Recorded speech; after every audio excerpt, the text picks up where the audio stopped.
Hold on. Okay.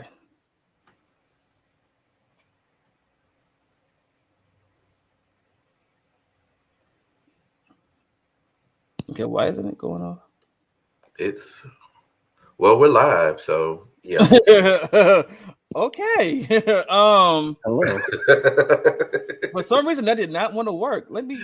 No, no, no. I do not want to play, but we are live. Right. I gotta ask Malcolm about that. Why is that not playing? But okay, we are live. All We right. are here. So, hi everybody. Welcome to Oh, our very nerdy podcast today. Sorry, our intro does not want to play for some odd reason. But we're here, and we missed you guys last week, and I missed y'all. But I had to go take some time to myself and live my life. Amen. So, Amen. and I'm glad I did. I'm glad I did. I had fun. Same. Same. So this week we do have. Oh yeah, and if you see some of us shirtless, it's because we're promoting body positivity. So that's what it is. But this week we will talk about some. Okay, we have a lot of gaming news, which is probably this is probably the first time I've had this much gaming news since I've started. But there was a lot going on, especially with Pokemon and Avatar, Gotham Knights. There is a lot going on with those three. We will talk about Young Justice and Doom Patrol. I'm glad we don't talk about Titans anymore because until next season, which hopefully is a long time. I'm not Child. in a rush for it. why are you not in a rush for Titans? I'm curious because I Because haven't watched it all. Which Titans has Yeah, I mean, been I like the show. Don't get me wrong. I okay, love the show as a whole, but it's just certain parts of it that I'm just like, y'all could have could have, kept yeah, or or, fixed. or fixed, right? We gonna say fixed. We gonna say kept. We gonna say fixed. Yeah. Spider-Man and Spider-Man, Marvel and Sony. I wish they would get their shit together. I really do, but Sony want to be stubborn, so that's what that is. As always. Um, right. Also, the Book of Boba Fett trailer came out. If you're a Star Wars fan, I am. And if you have not seen The Mandalorian yet, I will say this: you need to go catch up on the first two seasons before the third one comes out and before the Book of Boba Fett comes out because it's actually a spinoff from that. Okay. And then we will talk about Eternals, and then we will get to trauma because this is why I have my friend Jeffrey here today because we gonna go over some trauma issues because I've been seeing that a lot in media and I've been seeing mental health in media a lot, which I'm happy to see. And we advocate for mental health a lot, Yes. especially amongst black men because we don't talk about it enough. We always have that toughen up, be a man thing when we can't let our emotions out, and when we get to adulthood, we have issues, we have problems. So true. Amen. Yeah. So I am going to get started with this Pokemon news first. And so if any of you are Pokemon fans out there, oh, by the way, before I go into the news. So if you are a Pokemon Sword person, I'm sorry, Pokemon Shield. If you have Pokemon Shield, um I actually have an extra code here Uh-oh. for Freebies. a shiny Zacian. Um and they were there. I think some of these are still at GameStops around the world, around the country. If you go to a GameStop and you ask for a Chinese Zacian code, you can get one, but only if you play Pokemon Shield. Now, Pokemon Sword, when we get a Chinese Zamenta, will come out in a week or two, so be on the lookout for that as well. But I have an extra code here for anybody that wants one. And we have comments. Um, Mhm. the stigma, Lewis White, the stigma of it all.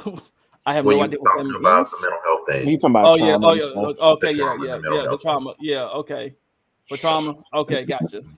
But yeah, so I will more than be happy to give someone this code. Um, but I will get to that at the end of this end of this news. So Pokemon news. We actually have a Pokemon live action Netflix series coming. Mm. Um, have you seen Detective Pikachu with Justin Smith and Ryan Reynolds? It is I've seen it. it is a spin-off or sequel from that. It's in that same universe that they're in, and it's supposed to start the two of them again, which I am all for, especially Justice Smith being LGBTQ. Yes, we need more of us in media. I always say yes, we need more of that. But I don't know if you know what, I would love to see him have a same-sex partner, but we know this is still towards kids more than adults, even though I think adults actually play Pokemon more than kids do. I agree with you. Yeah, we do. But we'll see what happens with that. But yeah, him and Ryan Reynolds, they had good chemistry, especially when Ryan was the Pikachu. They had good chemistry. It was a fun movie. It was cute, funny, all the elements that it needed, and I'm glad it gave great hope to this Netflix series that's coming out. So be on the lookout for that. They started filming it, I think, in a couple of weeks or a couple of months. So hopefully it'll be out soon. But we have and Joe Henderson is headlining this. And if you know who Joe Henderson is, or if you don't, if you watch Lucifer or heard of Lucifer, he did that show. So that's why I say also I think it'll be great. Lucifer's a great show. So yeah, it is. Also Netflix is also good to adapt other projects, like a live action Cowboy Bebop is coming. A live action One Piece is also coming. I never got into One Piece. Same. Because to me, I know it's a great anime, but it's too long. It is just too long. I feel like at this point, I'm about to spend like every waking moment trying to catch up with it. And at this point, I'm like, nah, I don't have time. But and also we're either going to get a live action or an animated version of these titles.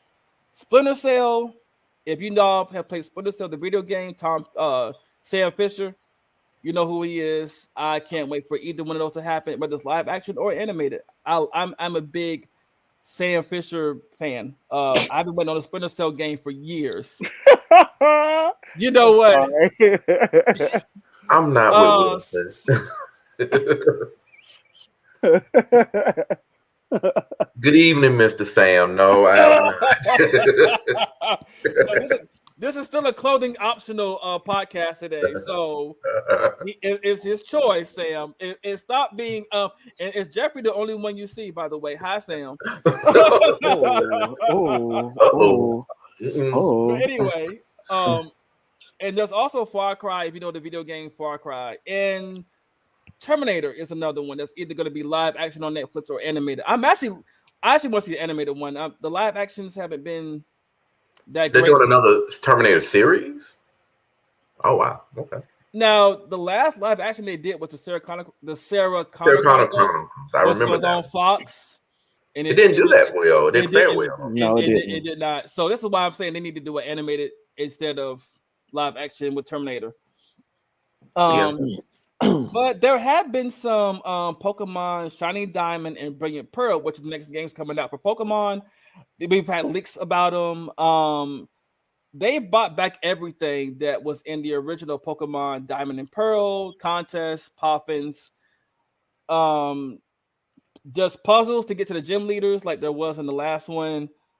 There's still Team Galactic, of course. Those are the bad guys. The three legendary alien Pokemon are back in this as well.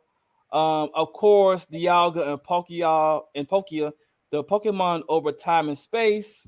Your Explorer Kit, the Safari Zone, the Underground. And some mini games are in the Underground too. Sorry. You still can make a base underground, and you now have a PAL park where you can go meet up with your friends and y'all all interact together inside the park. And you also have something called Diglett Hunting, which I guess you I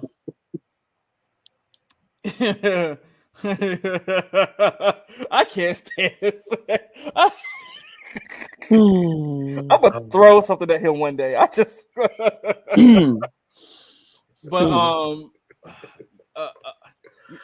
You know what, Sam? I don't mind getting up and taking a bow. I really don't. Okay, this is not a problem. But anyway, we're not gonna worry about. We're not gonna entertain you right now. We baking bread again on Pokemon. Yes, you're making muffins. So yes, you are baking bread, pretty much. And underground base would be lit. Yeah, there was one in the old game. There was one in the original um Diamond and Pearl. And also, if I'm not mistaken, this is when we first got introduced to berries and poppins. So, yeah, poppins was only in the Diamond and Pearl series. It didn't go further than that for some reason. But it is what it is. So, yes, Pokemon Shining Diamond, Brilliant. I'm sorry, Shining Diamond, Brilliant Pearl. Yep. And the Legends Arceus, which comes out next year in January. And Pokemon Arceus, as I've said before, is the game where we get to go see how the first few people caught Pokemon, which means they had to use crowbars, brass knuckles, rocks. Because we're gonna fight the Pokemon and weaken them. Hey, somehow, some way back then when you didn't have a starter Pokemon or whatever, you had to catch it some kind of way. So brass knuckles. This sounds like a street fight. For real. No, but if you saw some of the gameplay for Arceus, you would understand like they were actually fighting the Pokemon with their fists, and the Pokemon were actually hitting them back too. So it's a fight. It's basically a fight, but yeah, Right. cartoon violence. And I'm sorry, aka Braille. Okay, so we were introduced to berries and Ruby and Sapphire. My mistake. Mm-hmm. All right, and somehow, some way, these ancient Pokemon about to get these hands. Okay. And also in Shining Diamond and Brilliant Pearl, there is rumors that Arceus will show up in Shining Diamond and Brilliant Pearl, and so will, I may say his name wrong, the devil Pokemon. I can't even think of his name because I don't want to say it wrong. So if anybody knows the name of the devil Pokemon, type in the comments because I don't want to say it wrong. I don't have the spelling in front of me. Type effectiveness says, I am sure that was based on Pokeblocks and berries from Generation 3. Yeah, it probably was. You're probably right about that. Okay, so I have a little bit of news about Gotham Knights, and I am happy about this. The release window for Gotham Knights is spring of next year. Hopefully that is true. So between March and June, July, the game will be released. And if you go online, you will see a lot of concept art. There was one logo. I wish I had time to dig the picture. I will show it next week. But there was one logo I wish they would have kept and used for the game. Their actual logo. Mm-hmm. It looked dope. It was sweet. It had all their colors in it, and it even had like the there was one that had Batman in it in the background. I wish they would have kept that. Used that one instead. Because I think it would have been so much better. Though the pop off. I hope they put it in the steel book or as a collection item for those artwork. I would love it, to be honest. So that's all we have for now. Oh yeah, and people have already started making mods for alternate suits and everything, which I don't even know how people do that already, but right. Amazing. I think you got a response to your question about the double Pokemon was Giratina. Thank you. Because I was thinking it started with a D, so I'm glad that you told me it was Giratina. Thank you, because I was thinking something else. But I also think that Darkrai. There's a movie that has all three of them in it, and Darkrai was protecting somebody. And I've always wanted to catch a Darkrai. Hopefully, I can, because Darkrai is a strong ghost Pokemon. He's ghost and dark, I believe. He's very strong. I want one of him. Also, P-Plup, being able to play with P-Plup again. Yeah, P-Plup is I always choose a starter water Pokemon anyway, so that's just me. But we're gonna move on. Oh, so Keeman. Yes. You know how we talk about how Insomnia keeps getting the bag. My faves. We love them. Yes, we do. But unfortunately, Insomnia is not doing this because they have too much on their plate. But Skydance Studios is partnered up with Marvel to give us a new action adventure game. And Skydance is actually a pretty good studio, and they have Mm. um Amy Henning, who did the Uncharted series. Oh yes. So she's working on this project. I'm like, I'm happy about it. I'm excited. But here's the thing, though. So I've been theorizing what game could this be for. Okay, so I want to hear your thoughts, and here are my predictions already. It's Yeah. either going. I feel like it could be a Daredevil game, which would be nice to have. Hmm. Um, Ghost Rider, which would be nice to have too. Um, and another one I would like to see happen. That actual Luke Cage game would be nice too, Hmm. or even a Blade game. I'll take Now you know. Blade. Now you know. Now, Blade Blade. game sounds good.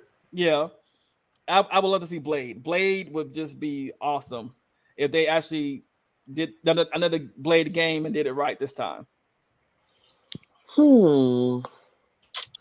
I think realistically, out of all of those, Daredevil would probably be the one, Mm-hmm.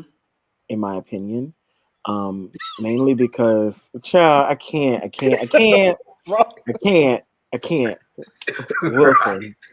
Oh, my God. Um, oh, what was I gonna say? Jeez, you got me lost. Right. Yeah, Daredevil, because because we've been working on like Spider-Man games and things like that, and I'm sure they would do some more New York characters. Yeah. So I think a Daredevil game would be cool. All of those actually sound really good.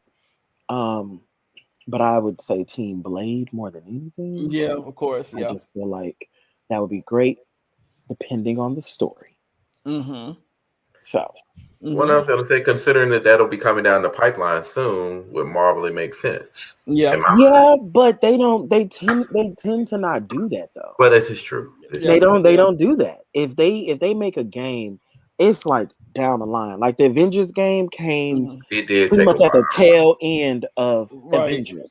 Yeah. So yeah, they don't tend to do that. I don't think they would just pinpoint, oh, Blade, although he's getting Right. this, he's also getting this. Right. You Right. know, It makes Because sense. I don't know. think because I believe the last Marvel game they did based on the movies was the Amazing Spider-Man games 1 and 2. I think it's the Mhm. last ones they did, and they didn't sell well because the movie didn't do. There was a connection there, so I think that's why They want to see if the movie does well before they. Yeah, or they try to keep the things separate. Yeah. Right.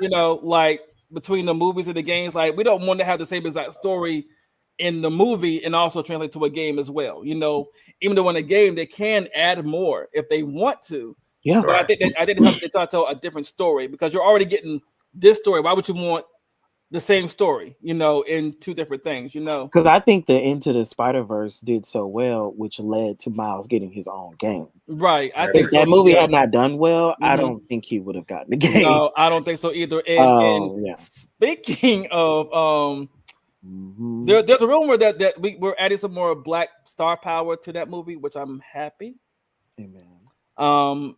I don't know who they're gonna get to voice some more of these voices these voice actors are gonna happen, but there's rumor that they're hiring more African Americans and Afro Latino to do more parts. So and I'm happy for that because remember Miles is not just black, he's also Puerto Rican. So Yeah.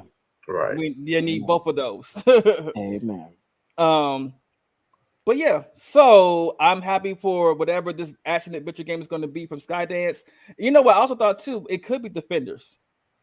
Defenders would be actually a pretty nice game. Hopefully, it's better than the actual Netflix thing. Look, the Defenders, the Defenders live action Netflix show was not that bad. The only look. I know. Not according to the look on his face. Iron Fist, goodbye. Get out. Wow. We don't need it. Okay, right quick for you. What was it that did it for you? Was it Him? Oh, okay, I got you. I already know who you're talking about, so that's why we're gonna move on because Uh-huh. we're gonna go down this rabbit hole. Because we've already done this. So, um, yeah. let's see, some more. AKA Braille says they did a really good job with the Spider-Man games. Yeah, Did. Insomniac did. They did a phenomenal job with the We Spider-Man stand. games. We We stand for stand. that. Yeah. Also, the Miles Morales DLC was lit, so let me see them type of more black characters. Yes, or just some kind of brown character. I'm not picky. Okay, we're Can here they, for that too. and some can they make a Black Panther game? Because That's what I want to happen of all things. amazing. Okay, yeah, that was. Thank you, It could be AKA. better. Thank you. Thank you, AKA. You know. And then we'll talk about some Carrie Fist. Listen. Wilson, Okay. Very Karen as Fist. annoying as Wilson can be, we still love him. We do. And It's he's annoying speaking as facts. can be. He's speaking facts in this matter. Yeah, Oh, he is. you He missed is. one comment, Devon. You Oh, I'm got sorry. Oh, the Midnight Assassin. Oh, and that Yes. game got delayed too. Yeah, it did. It did. Speaking of delayed, the Spider-Man movie is supposed to be rumored of beginning delayed. Far From Home is the rumored of getting delayed, and of course Sony can't. Why? I mean, why are they talking about The delaying movie it? is done. Like I Right. understand, because and it's probably been done. But like I said, it's a rumor. But Sony, I don't know what Sony wants at this point. I really They don't know. gotta They stick need up to their ass. That's what it is. something's going on. Speaking It's of it, always been problematic. Ugh. it's always a good, and this is a good segue into my issues with Sony and Spider-Man and Marvel. So here's what is going on. What Sony is saying that they want to take Tom Holland and put him in their universe, which I said earlier is fine. Take Tom Holland, but give us Miles first before you do it. Leave us Miles, and we'll be fine. Okay. But also, Sony wants to take over all the live action projects because they're baking that on the fact that Venom Let There Be Carnage was a successful. Now let's be clear about one thing. Venom Let There Be Carnage was okay. It was decent for what it was. It was successful because of the end credits scene. That was the only thing. Now and also remember that, but when it came out, there was no other movie to actually compete with it. So it was number one for like 1 or 2 weeks, and then it got knocked out the way by something else. I can't remember what the movie was that came out. I think it was James Bond, or it was some other movie. It was something along those lines. Yeah. It something came around and just pushed it out the way of like, oh, you're not number one now. So okay, but Sony, what you guys did with Venom Let There Be Carnage could have been so much better than what it was. Let me tell you, I felt like it was just lazy ass writing. But it made them a lot of money for lazy ass writing. So it got rewarded. It so yeah, I think what it is with that movie, the hype around that movie was the rumors. Mm-hmm. Yeah, that's what it was. The incredible reason, the rumors around that probably made people, let's go see it, and see what they do. If there's, if the story's gonna play out that way, or if it's, whatever. So I think that's kind of what hyped it up. Mm-hmm. But Sony been a problem. They won. Yeah, and they don't know what to do themselves. Let's see, you got. I got it. Type of just said Sony. Oh, they gotta go. Okay, Sony always doing the most. Yeah, they are. And is always. Thank you, AKA. Equals the white boy who likes to play kung fu. Just thank you, AKA. You feel my pain. Look, we love it. Here's my thing. Look, before we go on, my thing with Danny Rand is that there's originally in the comments, you have to remember that Danny Rand is white. Okay, I think the actor who played him was just annoying as fuck. Just super white. Yeah, and the way they kept telling him, "I'm the immortal Iron Fist." Like after the first 3 times that you say that you're the immortal Iron Fist, I'm tired. Shut up. Just shut up. Hit somebody. Do something. Right. It's somebody. It got dry after that. I was just like, bro, we get it. You're Iron Fist, okay? And what else did you got? I mean, shut up for once and just fight. Don't speak, just fight. Yes, shut your mouth. And what? Hold up, I gotta proofread. Yeah. Sometimes because This is true. okay, Yeah. okay. Apparently, they're still having problems with special effects. Okay, all right. I mean, I guess, get that because of the Doctor Strange stuff. yeah, It yeah, makes sense. yeah. Because obviously the Doctor Strange movies are on a whole nother They are. level They with the are. Marvel movies. So of course Yeah, I can yeah. understand that because you probably don't have those same people involved with this movie. Yeah, But Sony, yeah, just let it go. I'm tired yeah. of y'all. Right, right. Because look, here's my thing: Marvel and Disney got the budget. Sony just Sell it and go. yeah, Get your sell it money. and go. Right, right. Right. Because they got the money, and they're actually trying to buy. They're trying to throw everything they can at Sony to buy all of Spider-Man's properties back. So they're trying. They're really trying to get them back. Let's But do it Sony being stubborn. because we tired.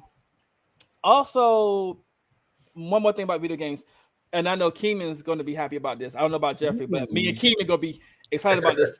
So, Avatar has actually a couple of new video games coming out. There's a mobile game coming out, which is made by Square Enix Studios, and I'm happy for that. Let me tell you why. And before I go into this, let me tell you exactly why Avengers was bad, and it was not Square Enix's fault. It was Crystal Dynamics, which we already said.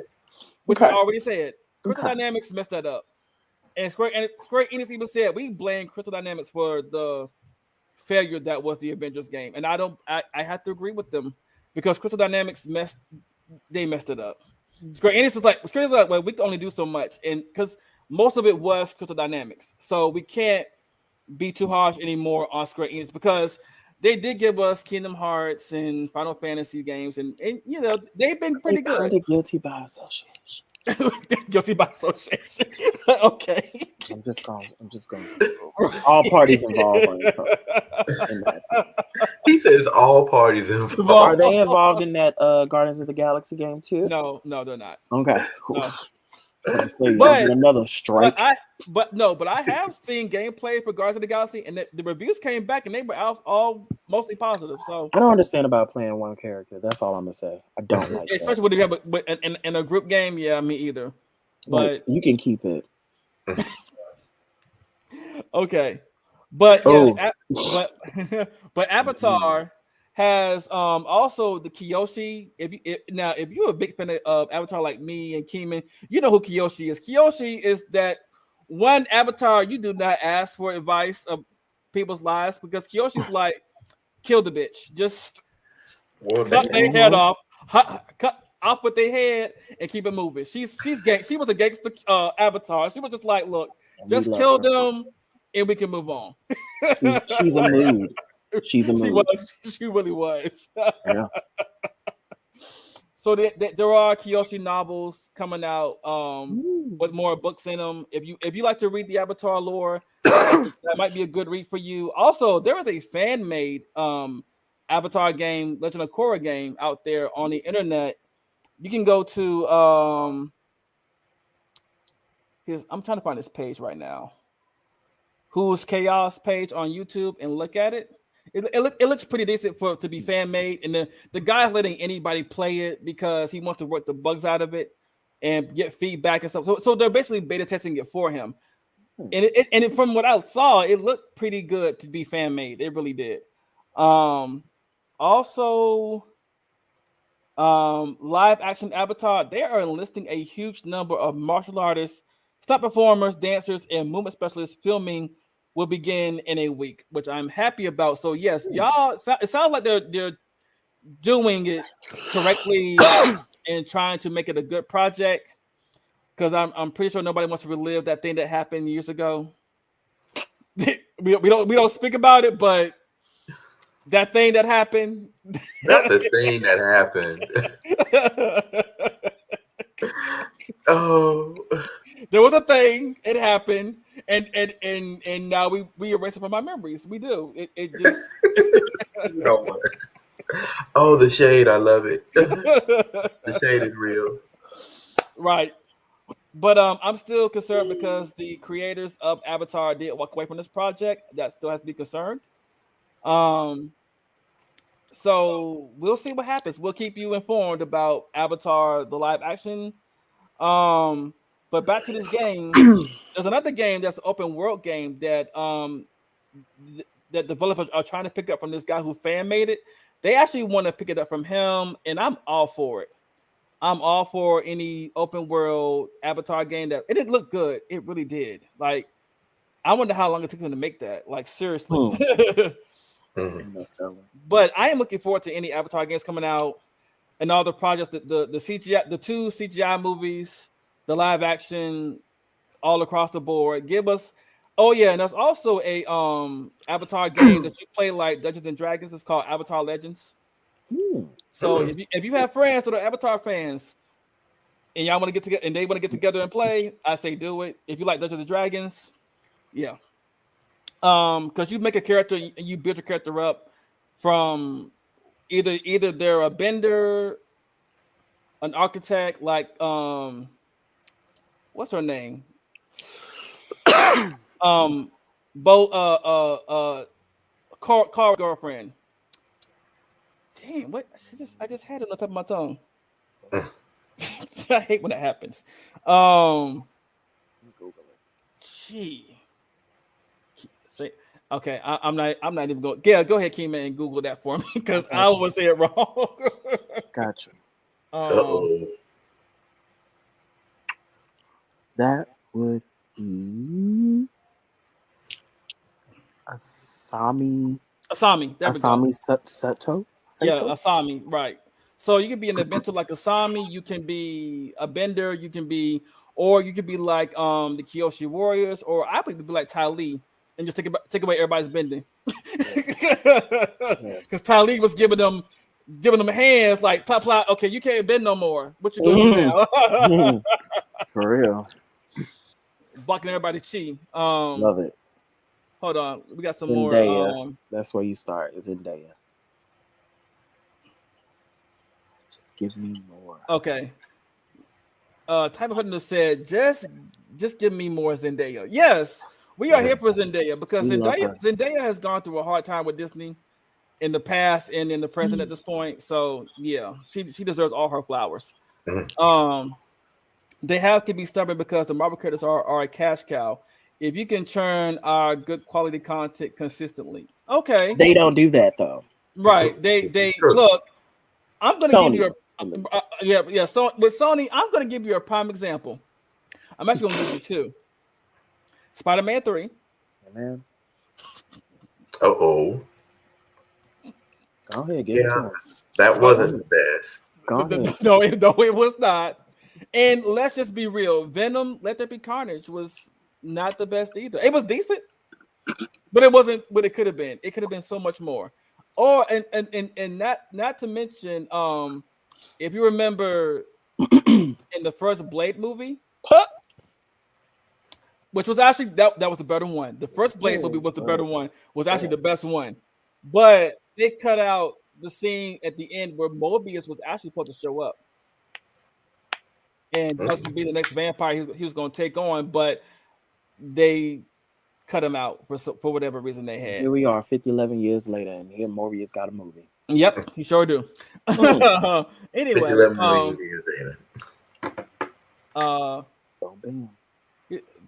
Braille says, okay, but Kamala Khan, how do we feel about her on the Avengers game?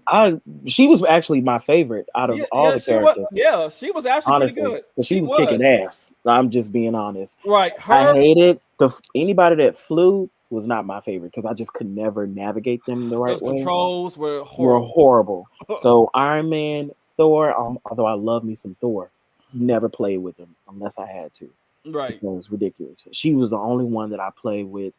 And that was that. And then of course, Black Panther because right. Type says, I don't mind her. It's not to see someone be the relatable kid that's not Spider-Man finally. Yeah. Yeah. I mean, and Braille says I feel the same way. Yes. I mean, Kamala Khan, she gives me, I'm new to this and I want to learn. She gives me that eagerness to be a hero. And I like that about her. You know, I don't like what they're gonna do to her powers in the Marvels. I don't understand why we have this issue, and I'm going to speak on this right quick. So instead of her stretching and big, she calls it embiggening. Instead of her embiggening her limbs and stretching, they're gonna give her constructs like she's a damn Green Lantern. Oh. I don't understand why this is happening. I mean, I guess because it's cheaper to do constructs than it is to stretch somebody out. So But we didn't have this issue with Fantastic Four. I was just,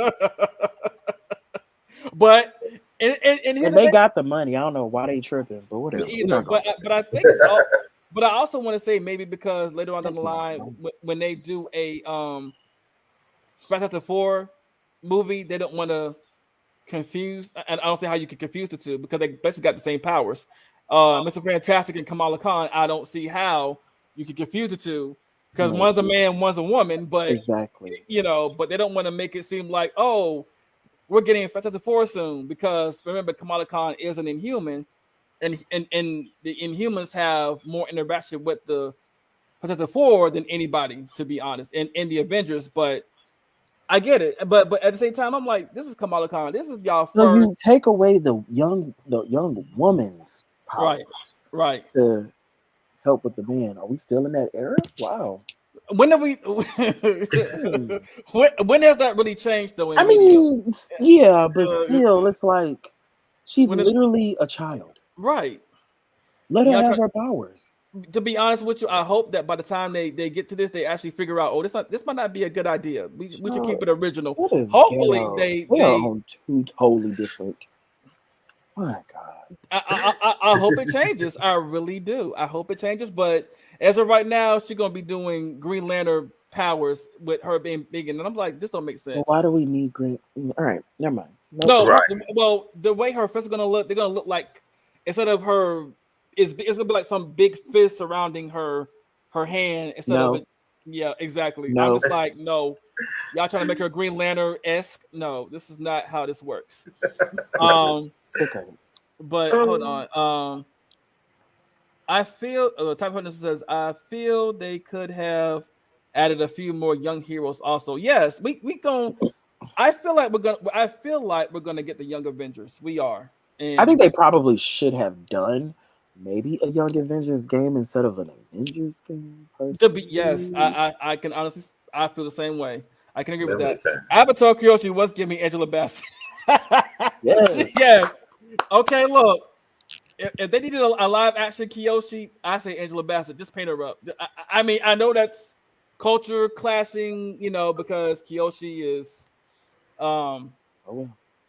Asian descent, and it wouldn't be so. But I get it. Hi, Cedro, how you doing?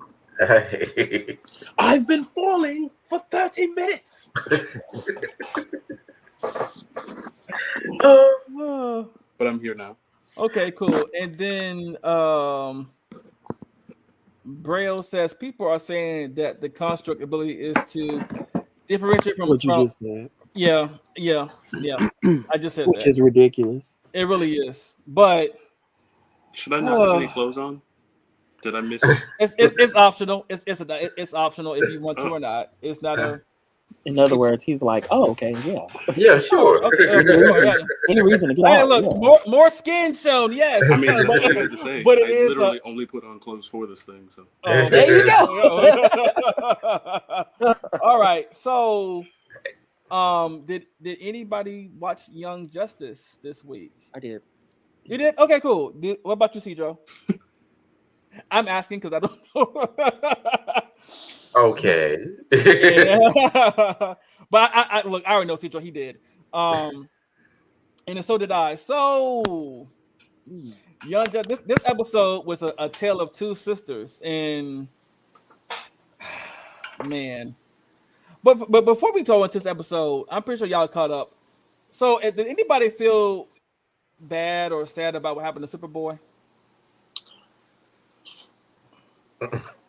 Okay. Oh, Cedro. Okay. Another white man, but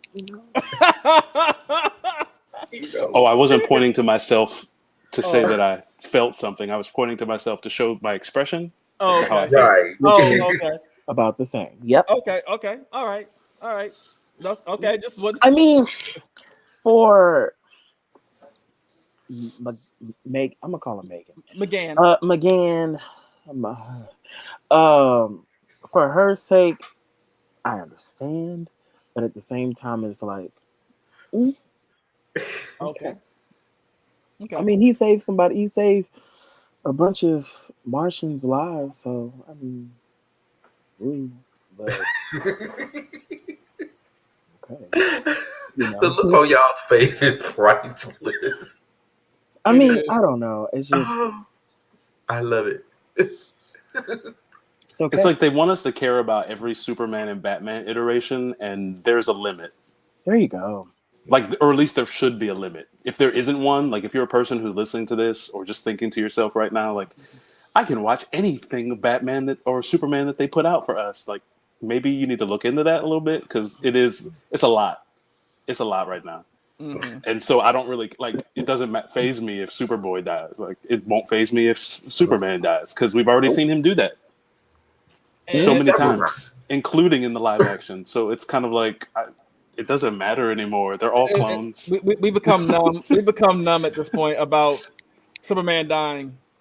Now, I will say that even in I will say this for me in the Death of Superman, the New 52 version, I felt something because I was like, damn. I mean, Doomsday was whipping his ass, but He usually does. Yeah. And then they were like, I never seen Superman get beat this bad. I have. But that's another story.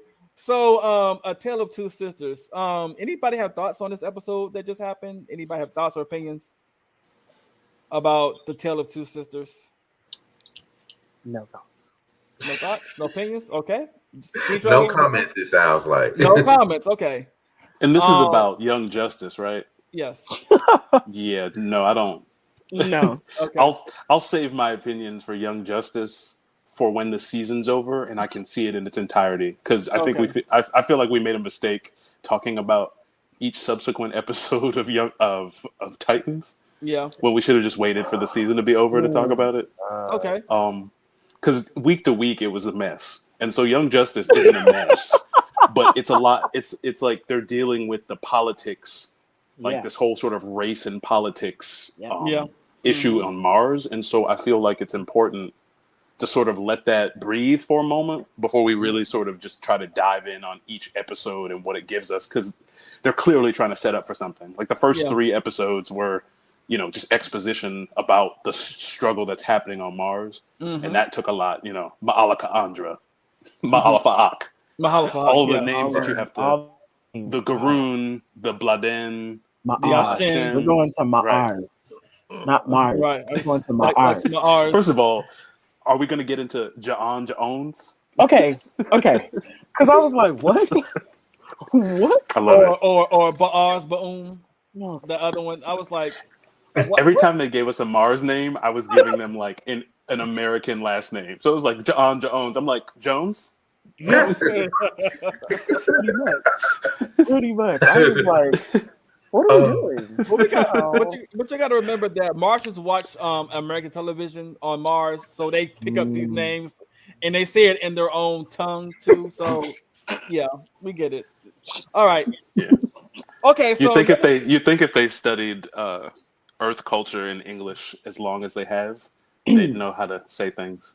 Yeah, but the only they know how to say everything else. Oh, right. But the only ones that have adapted to actually English names are the ones on Earth, which are Megan Morse, and John Jones. Everybody else has that little and before it's like the little asterisk before the name. It's like M and then R's or B and then it's like. No, it's just bars. It's just bars. It's just an apostrophe. It's an apostrophe, yeah. Yeah. Okay. Keeman wanted to talk about Doom Patrol. So go ahead, Keeman, and talk about Doom Patrol. What is your so I'm of course this is no secret, but I'm a late watcher to Doom Patrol, and I finally have caught up. I literally started from season 1. till current. Okay. And the one thing or the things that I wanted to say was how I agree with you guys of how this show is a better show than Titans. Um, it's funny. It looks good. However, there are some things I told you earlier, but it's literally a team full of shitheads. Because they are so like out of there. Like they're not, smart. And I love Brendan Fraser. Love him. My God, Cliff gets on my nerves. Yes, He gets on my nerves. He says fuck so many times. It's almost like he's a brain, but he act like he don't got one. And right. it's just interesting to see. Jane was always my favorite character. But as the show goes, it's almost kind of like I don't know what they're gonna do after this season because there are a couple or three people actually who don't have powers technically. So I'm trying to figure out how they're gonna map that. But like I said, I was gonna say the show is interesting. I agree with y'all; it's a great show. But my God, do they get on my nerves, to say the least. And I also hate the whole thing with Gar because he is like nowhere. So whatever. Yeah, that was the But whole issue. For honestly, they don't need him because of the way they portray Gar anyway. And me and Cedra are already, either way. When you look at Young Justice and see what Gar can do there, and then you look at the Titans version, and you're like, what are we doing? You mean you look at Gar literally anywhere? This is true. In history, written anywhere, and he's a much better character than what Titans is. Especially on Teen Titans, and I still watch Teen Titans to this day. That's going to always be one of my great shows. But Teen Titans Go. No, not Teen Titans Go. No, the episode where they focused only on Robin's butt. Oh, or the one where they taught us about equity and how to be a landlord in an apartment. I don't watch Teen Titans Go, so I don't know. I just watched the original. You've never seen Teen Titans Go ever? I've seen episodes, and it's just not one of those things where look. No, I have never seen any. I have seen episodes, but I don't. Did you see the movie? No, I didn't see the movie. The movie was the only good thing. Not the only good thing, but the movie was good. Yeah, because I only saw the ending scene. That's all I cared about was the ending scene. I saw that because I was going through videos of DC and that came up. So I was like, oh, okay, let me click on this and see how this went. Okay, cool. Yeah. That was all. That was only by coincidence, by accident, to be honest. I mean, like even Teen Titans Go Gar is better. Yeah. Which is kind of sad because I feel bad for the actor who plays him because it's not like he's doing a bad job. No, it's just they wrote him in a way where he can't really do anything except be worried about people and sometimes turn into a tiger or a bat. Great. Or a bat, yeah, or a bat. But you know what? I will make this connection between with Gar's powers because even in Young Justice when he was on Mars, he started to freak out and turn into something he was getting on my nerves. Oh, but we understood why he was acting like an ass. I get it. Or acting like a dick, and I was like, why is that like such a dick? And now we understand why. But he freaked out and turned into something that. Another alien that he had no control. I was like, so your powers have the ability to turn into something else when you freak out, whether you mean to or not. Okay, so that's not just a thing in Titans. That's a thing all around. Okay, yeah, got it. All right, got it. But yeah. So enough about DC. We're gonna move on to the world of Marvel, Star Wars, and the book of Boba Fett. What did you say, King? Nothing. Boba Fett. Sorry, I put two B's in my notes. I don't know why.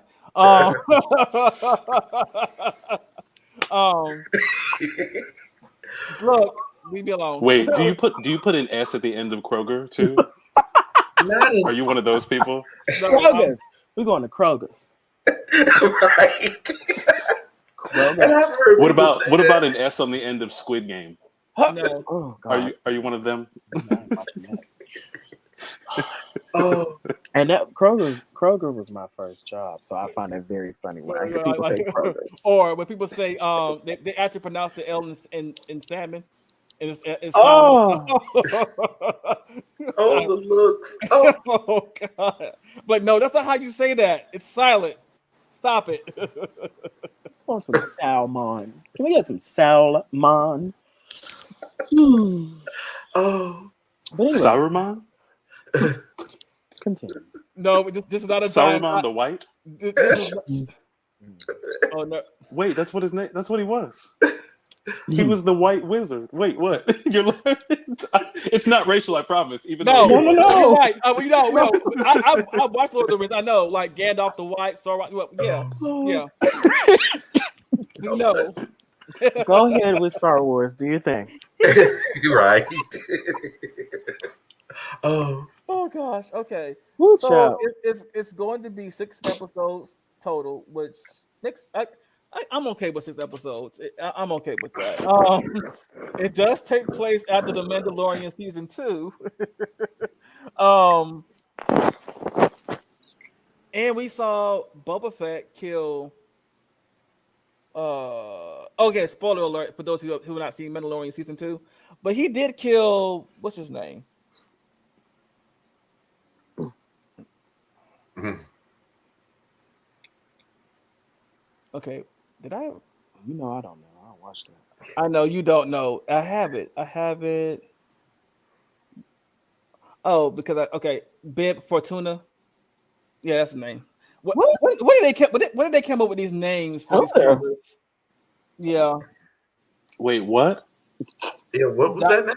Let Cedro say it because you know he knows his Let's name. try this again. What did you say? I didn't hear what you said. It just sounded like you said. It sounded like you said the 3 words bed before tuna. That's And what I I know heard. that's not what the name was. No, it's not. That's what I heard too, and I was like, wait a minute. I apologize for the sometimes I say names too fast and then I have that. Sometimes things come out my mouth too fast and it sounds like something else. No, the name is Bib, B-I-B. You know what? Oh, Bib Fortuna. Got it. That don't even sound okay. All right. I got it. 342. Right, no, that's the name they gave this character, Bib Fortuna. Bed before tuna. Yeah, exactly. Do you bed before tuna or after? Right. I don't eat tuna, so I don't know. Oh, what is wrong with you? No. Oh my God. Whew. All right. Oh wow. Right. But it does pick up from that scene, and he takes over Jabba's empire, and he has to speak with all Jabba's captains to make sure that he can keep them, together. And Boba wants to rule with respect and not fear, like Jabba did. So it's going to be a very interesting show. I feel like, because I mean, the same people who make the Mandalorian, of course, it's going to be a great show. But also, you have Hayden Christensen coming back to play Anakin / Darth Vader. I don't know why they asked him to come back, but they did. Why wouldn't he? He's still alive. I know, but everybody we all had mixed feelings about Hayden Christensen's performance as Anakin / Darth Vader. We all had. It feels like you're speaking for a lot of people. Why don't you just tell us how you feel? No, a lot of. Did you not like Anakin? I mean, Hayden Christensen as Anakin? To be honest, I think I did. Okay. Yeah, to be honest, I think I did. But then it makes sense that he's coming back, right? Yeah, I guess it does. Oh.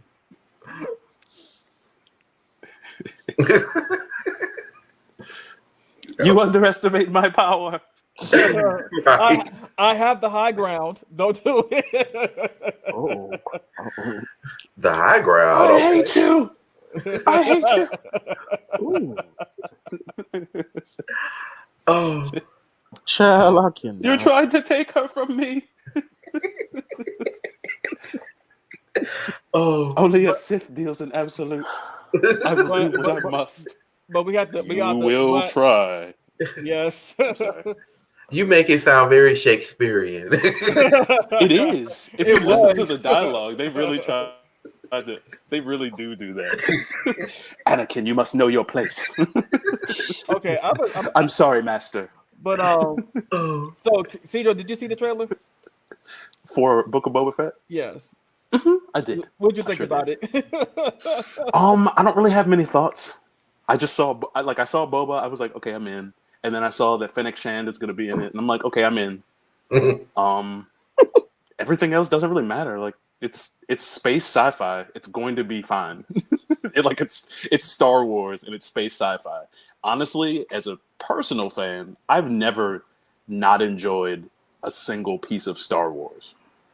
Honestly, like I know a lot of people have had hate for the prequel trilogy, for this recent trilogy, for Solo, a Star Wars story, Right.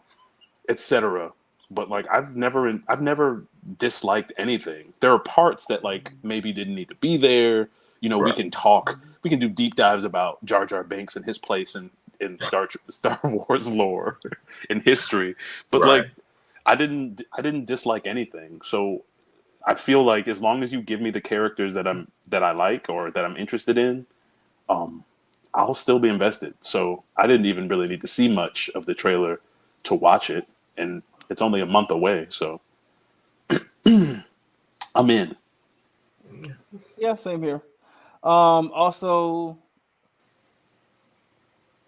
no, I don't think he would have anything to do with the Darksaber or Darth Gideon or Bo-Katan or Din Djarin. So no.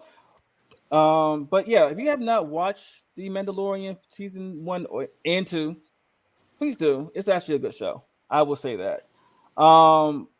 Also, there is a Star Wars series about Obi-Wan coming out eventually at some point in the Andor series, which is a prequel to the Rogue One mission. So, yeah.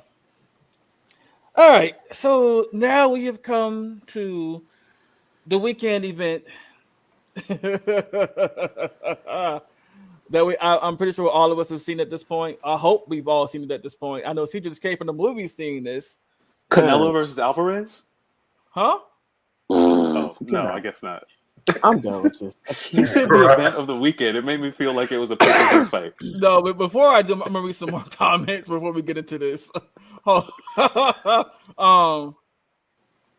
Starting with aka Brad, was there some issue with the audience feelings about how Connor has been betrayed and Young Justice so far? As far as I know, about the fans have not felt any way about Connor's being betrayed. A lot of people just want Connor to have more powers, and I'm one of those people that wanted him to have more powers. That's just it for me. But other than that, no, I haven't felt any kind of way about his performance or the way they're portraying him because he's a Superman. He's a super, so it's like I just want him to have more powers. That's it. Because honestly, it is really a DC ensemble cast if at least one Kryptonian doesn't bite the dust. True. Yeah. And then Braille also says, Teen Titans Go slaps though. I'm mad I held off on watching it for years. Yeah, y'all keep that. I'm good. That was a really strong support for Teen Titans Go. I can't join you there, but I'm glad that you found right. I'm glad you found love in a hopeless place. You find love in things. Yes. Right. Bet before tuna. That's not how it works.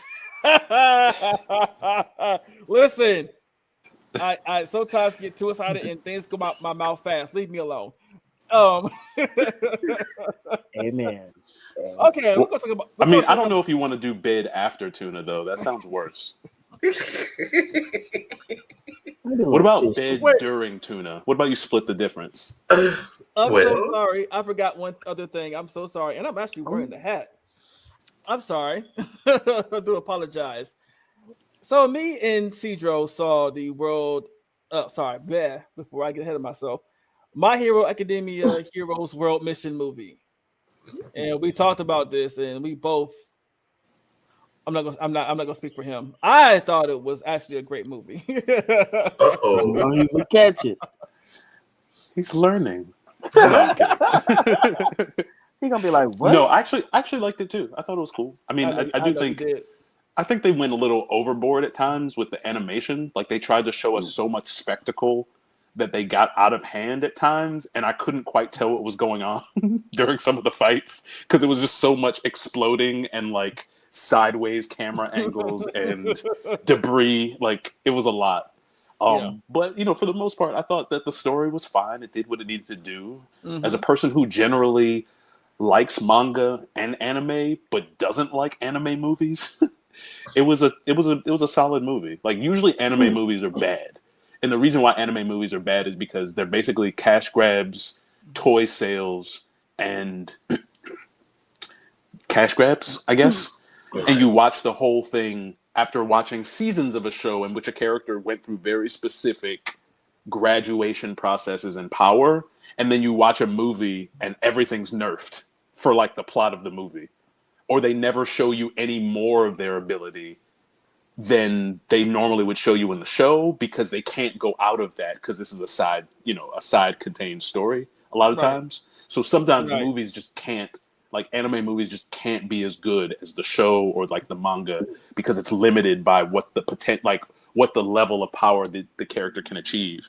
Because if you do too much with the character in a movie, you fall into like the Wonder Woman 84 problem where she knows how to fly and she can use magic to make things invisible, but she doesn't use any of that, 30 years later, Right. during like the events where it actually mattered.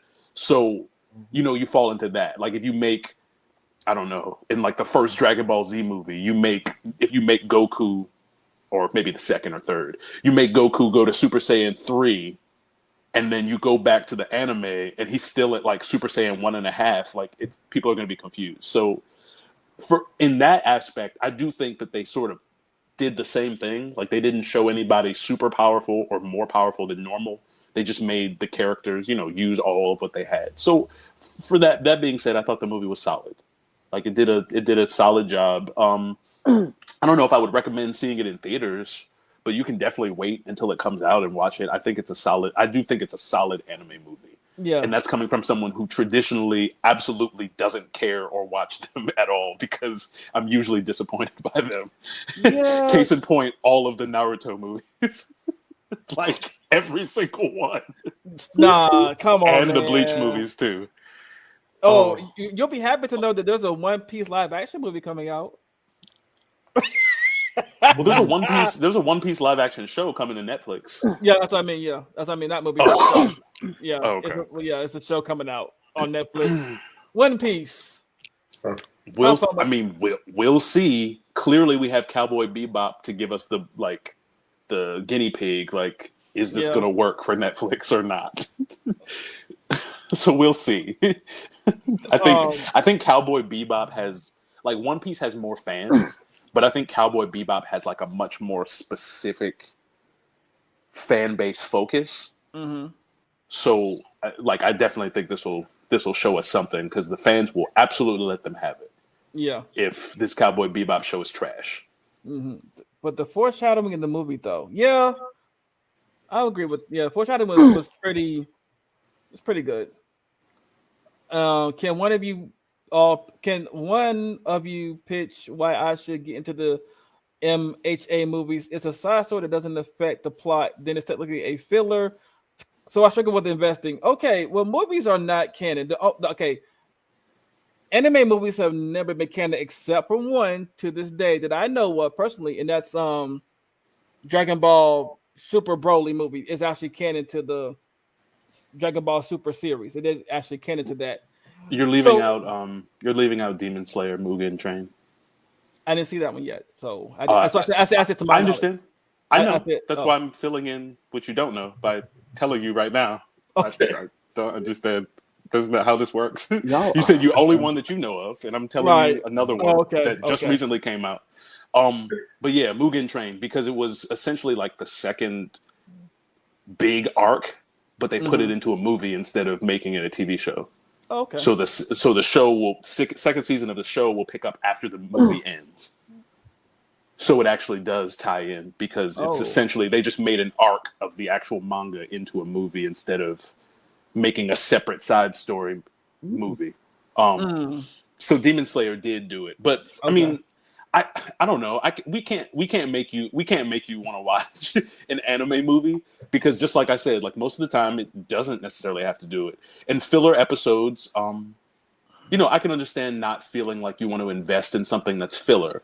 Usually filler stuff is for the people who are very deep fans who just want content. And so if you want content, it's there for you. If you don't, I'm not saying that you have to watch it, but they also have to they also participate in that old school mentality of if you watch the movies, we want to be able to pull in people who don't know about the show either. So a lot of times the movies in this aspect for anime are not for the people who are fans of the anime. It's like it is sort of for you, but it's also to bring in people who don't know much about it. So you're not going to get a lot of development pretty much any time. It's basically all just content.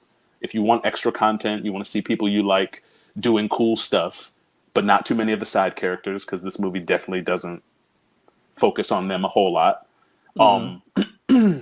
Then watch it. But otherwise, I don't know what to tell you. Like the main plot of a story, the main plot arc of a character in a full entire series is a little different. And so I feel like the building of that character does encompass all of the stories, including the side stories that you don't find are that important. So in my mind, like all of it does sort of have to do with each other. But if you do want to try to cut stuff down and truncate it and get into like the cliff notes of it, then I guess it doesn't matter. Like you don't have to watch this movie. It doesn't have to be a part of that. But I think all stories have side stuff, but it's about how it builds the character. Not so much does it tie into a plot, like a singular line plot. I feel like that's what makes it a little more realistic because life doesn't just go in a linear line. Everything doesn't just lead into the next thing. Sometimes you have side stuff, side quests. I feel like by that logic, you might just go into every RPG game and only play the main storyline and play no side quests ever. And some people do that. Yeah. And if that's your thing, like that's your thing. But I do think that if you like the series, then definitely check out some of these other things. You don't have to be in a rush to. Right. And you don't necessarily have to check them out before you check out other things. And I think that that's also a benefit. You don't have to be locked down to have to watch this before you watch something else. You can come to it later when you're like, I'm jonesing for a little My Hero Academia content. And then you're like, oh, there's a movie I've never watched. Or, oh, there's like 3 movies I've never watched. And then you go like watch them. That's all. Like, I'm not going to convince you. I'm not going to convince you to watch this because it is filler. It pretty much is. But it still has value. Aside from that. So let me ask you a question. Which one did you have a favorite fight out of the movie or a favorite battle? No, I did not. Okay. They all had like benefits to me and all sort of also had moments where I'm like, really? This again? Or like, y'all getting got by this again? Like this guy his quirk is clearly that he rejects all energy and power directed at him and he reflects it with the equal amount of power back without taking any scratches. And the main character the whole time is just trying to like kick him. Like the whole time is just trying to punch and kick him. And I'm like, are we going to do something different? Or is this just going to devolve into the main character just constantly punching with strong will and eventually he wins? Like that classic, I'm just going to keep trying until it works. It breaks. Instead of trying something different. Especially with how smart and calculated Deku is. I do think that they sort of did him a little disservice in the main aspect of the fight because they really just made him like a sort of dopey anime protagonist that just punches and kicks his way through everything. And I feel like the strength of Deku is that he's always able to sort of figure out strategies and be better than that. Yeah. Like sometimes he has to push past his own limits, obviously, and put himself in harm as a result. But like he thinks about stuff a little more. And we only got a little bit of that in the fight. It was mainly just him trying to kick this dude to death with Kick the and power punch. of with the power of all for And, one. and he did. I'm sorry, one for all. Yeah. And he did level up with his power. He kept just going, and I think he eventually realized that it reflects back to him. But if he keeps making it go, kind of in a what's the word I'm looking for? Somebody starts with a P, but kind of in a cycle where it reflects back, but it also bounces back at him, and he used that to push it past his limit, and actually did end up breaking and hurting him. So, yeah, it eventually did happen. But I get what you're saying though, like the build up to it, which is stupid. Like, why do you keep coming at him hard, and you're not facing him, and you keep getting hurt? I mean, they spent like a good 20 minutes of him just trying to punch this guy. Like, yeah, he was just trying to punch and kick him. The animation was amazing. It was really cool. Yeah, but it was still just ended up with him like trying to kick him and then getting blocked, and then the power taking effect, and him getting blasted away, and being like, you know, the cough blood thing. Like, I'm gonna stagger back up to my feet, and I'm gonna keep trying. It's like, okay, this is cute, but you're smarter than this. Maybe throw a rock at him and move to a different place. Like, do you have to keep directly attacking him, knowing that it's going to blow back on you, and your body only has a certain amount of like limit? But it was, I mean, like I said, it was cool. I liked seeing Bakugo fight. I just wish that the people that he fought at the end were shown a little more throughout the movie. It's like they just popped up in that one scene just to fight him. And we really didn't get enough build up for them. But like for the most part, that was cool. I mean, I only watch anime movies to see characters I like do badass shit. So like if that happens, you're pretty much golden. It's when you decide to give me like 40 minutes of story building in an anime movie that I'm like, this isn't Spirited Away. Like we're not Spirited Away. Like this isn't a movie where like that sort of development character wise actually makes sense. Like My Hero Academia, this is the third movie. Even if you didn't watch the shows, you've seen, like, you should have at least seen or have some clue about the other movies. So we don't really have to spend so much time delving in, which was good because they did just drop us into the story. Yeah, they didn't try to do a whole lot of setup, but they did spend a little too much time on Rhodey to me. That like new main character they tried to introduce in his whole backstory. It was just a little much, but it was fine. Like it wasn't terrible. Yeah, like overall it was solid. Okay. It's watchable. Yeah. It's watchable. And of course my favorite fight was Todoroki's fight. Even though I feel like he should have drowned by the time he got to the end of it. I'm like, why are you not drowned yet? Like you still underwater at this point. He's Cheetah in Wonder Woman 1984. All right. Nope. You know what? Nope. Yeah, I can't with you either. Like I swear, between you and Wilson Sam, I don't know who to throw something at first. Right. Bruh, she powered up. She powered up that heavily just to be electrocuted underwater and defeated like that. Like Wonder Woman was okay. So Wonder Woman, I hate that we keep doing this, but we do. We really do. But still, she powered up. Wonder Woman put on like the most mythic rare of all armor, and Cheetah was literally scratching that shit away like it was nothing. And we go through all of that just for her to be electrocuted underwater, and it's over.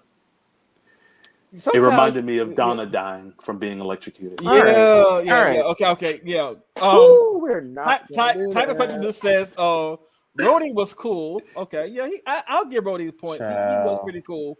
And the hunter lady with the bow and arrow, I liked her actually. Was kind of wasted, but I feel she's also a reference to a certain manga character. Yeah, I feel like I don't like the way she died though. She just gave up. Is like, oh, for the sake of humanity, and just I'm like, you could have did so much more. Like, why did you? Yeah, it's just like, man. Yeah, her powers were cool. I mean, it was a cool take on the sort of archer, Mm-hmm. like the archer ability or the Yeah. classic sort of archer character. Like, it was a cool take on it. I do think that they sort of wasted her just a little bit. You know, they came in with this badass character, like, oh, she's going to be a tough one to deal with, and then Right. she wasn't tough at all to deal with. I'm sorry. Oh no. Thank you, I just- AKA. Thank you so much. The lovely commentary. You're really amazing. What's I happening? know. You'll find out in a minute. Yeah. I'm sorry, I mean, Cedro. could somebody fill us in? Because Okay, y'all seem to hold be able on. to see Hold things on, that I Cedro. can't see. Hold on, Cedro. I'm gonna put Yeah, this. you have to put it up so he can. What are... Thank you so much. Yeah. Yeah. And that's exactly where I got it from too. Magic the Right, Gathering, right. Mythic And Rare. I used to play Magic the Gathering. That's it's my favorite card game of all time. And then Uno is second.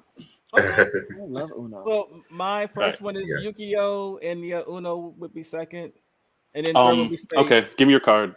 Did you just say Yu-Gi-Oh is first? Please give me your card. All of them. No, Revoked. no, Revoked. no, Give me your My Hero hat. no. Look, we can argue about this later, but no. It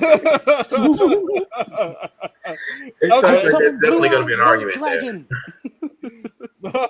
Remember Anyway, Dungeon Dice Monsters? Yes, it was to me that one and the egg capsules was wasted. I just, the only cool thing about the dice is when he actually did some drop. That was the only thing I liked. The whole thing was just wasted though. And then the capsule monsters was like, what? Why did this happen? Like, who said yes to this? But anyway, Not who said it. Look, you try to get somebody fired. like me and Cedro have had a lot of conversations about who said yes to this. And another thing, I'm not going to go on it, but that Aquaman King of Atlantis thing on HBO Max, they should, who said yes to that? They need to be drowned. Oh, yeah, it's a bad look. It's a really bad look. Like, do you remember in SpongeBob? I don't remember their names, but there are those superheroes, but they're old now. Mermaid Man and retired. Barnacle Boy. There it is. Like, that's what this Aquaman TV show sort of reminded me of. Like, I was like, who said yes to this? Why was this a thing? Like somebody submitted a short to Cartoon Network, and they were like, "Yeah, we'll do a season of this. We'll pick up like 12 episodes. Like, no, just throw it at us. Why not? Burn it with fire." Yes, Mermaid Man and Barnacle Boy. Thank you, Keeman. Okay, so we're gonna get into Eternals. Oh Jesus! And I'm gonna have Jeffrey go first. What did you think about Eternals? Oh no, I haven't actually seen it yet. Oh, wow, sorry. But go ahead and discuss it. I mean, I'm still gonna see it regardless. So Okay, I thought so. So, Keeman, you can go first. I mean, I've seen it, but I kind of want Cedro to go first because it's fresh on his brain. Yes, I was trying to get. Okay, go ahead, Cedro. Go ahead. I mean, if you want me to go first, I'll go first. But I was trying to discuss. Right. So, because I'm probably gonna agree with him. Keeman, go ahead. Yeah. Yes, go ahead. Okay. First, sure, yeah. First, the movie was very long. Okay. Mm-hmm. And I don't know. Somebody might disagree with me. I mean, the movie was good, but I sometimes felt like I was just kind of lost in it, and it just kind of felt like it was just going on a little too long. I enjoyed the visuals of it, but there was just a few things where I was kind of like, I don't know if we needed that. But okay. I also feel like this movie is. I don't know if this is like a starter movie of like other stuff. Like you know how we always for like the beginning of the MCU, we always had a starter movie that started it all. I don't know if this is what that's going to be, or if this is going to be something offset. I don't know. But yeah, the movie was long. Yeah, I will agree. 2.5 hours was too long. And they did not need it. They did not need it. There was like I said, there was a few things in there where I was like, huh? I kind of want to. I want to see either a behind the scenes, deleted scenes, director's cut, whatever, just so I can see how much they actually took out. Like, thank you. Yeah, I want to see how much was taken out because this still was 2 hours, 2.5 hours long. I was like, okay, so how much of this did y'all actually take out of the movie? Because I'm assuming this had to be 3 hours long. If y'all had it this long. If the final edit was 2.5, I can only imagine. I mean, had to be. But yeah, it was. I mean, like I said, I enjoyed the movie, but there are little things here where I was just kind of like, oh yeah, I'm gonna cut you off. And before we continue, there is a spoiler alert for anybody who has not seen Eternals out there yet. There's a spoiler alert. So if you don't want to be spoiled by anything, please leave now. But if you stay, it is at your own discretion, and you cannot blame us for it because we did put a spoiler alert up there. right. Discuss. Okay. Go ahead, Cedro. What your thoughts on it? I actually think it was exactly as long as it needed to be, but okay. Like, I mean, I get it in the sense that anytime something's over 2 hours, there's always going to be people that think something's too long. But this movie had 10 major characters. I'm not saying that that's you guys. I'm saying that anytime we have a movie that's over 2 hours, there are always people that are like, this movie was too long. It didn't need to be this long. Yeah. That's always something that happens. So I understand that aspect of things. But this movie had 10 characters that we've never had before. And that's just the main Eternals characters. That's not including Dane Whitman's character. That's not including like the deviant Crow. That's not including any of the other people that were also a part of this. So I think if they had shortened it, then we would have felt like they shorted out some of those characters in ways that just didn't make sense or feel like they were the group or the family or whatever they were. So I feel like in that respect, it needed to be this long. I understand if you feel like times it dragged, but to me, this was actually kind of exactly what I wanted from a Marvel movie. Okay. Like I wanted something that was going to take time to develop characters, that was going to introduce us to this, that was going to, one, drop us into the middle of the MCU mix. Without really much explanation and sort of just give us something. Like it started with a paragraph and a half giving us the sort of Arshem and like that background. And then they dropped us into the story. And I think it started, 5,000 years ago in Mesopotamia or whatever. Yeah. And then it brought us to present day and it sort of teased different parts of time throughout history. I thought it was done well for what it needed to do. It was an origin story for a group of 10 people in a superhero franchise universe.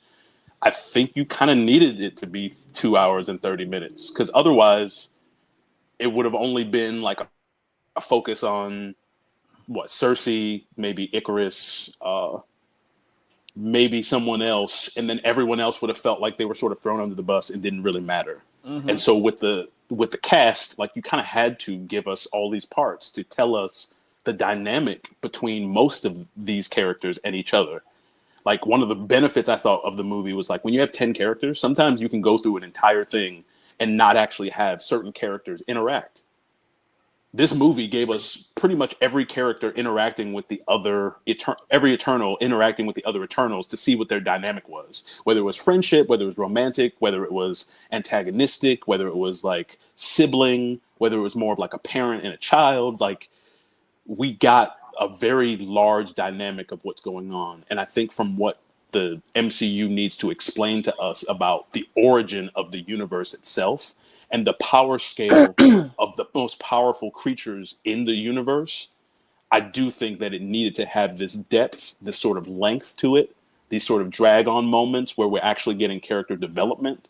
And it needed to be a different style than any Marvel movie we've had thus far. And so I think that this movie checked all of those boxes. And for that, I don't think the length was a problem. Okay. I think for me, I feel like for me, the problem was I didn't feel like they developed Crow enough. I think that was really the only thing. Like, you sort of set up all of this, like, this is the main problem that they're probably going to have to face, aside from maybe like a Celestial or so. Mm-hmm. And then he sort of doesn't become, he's not really the problem.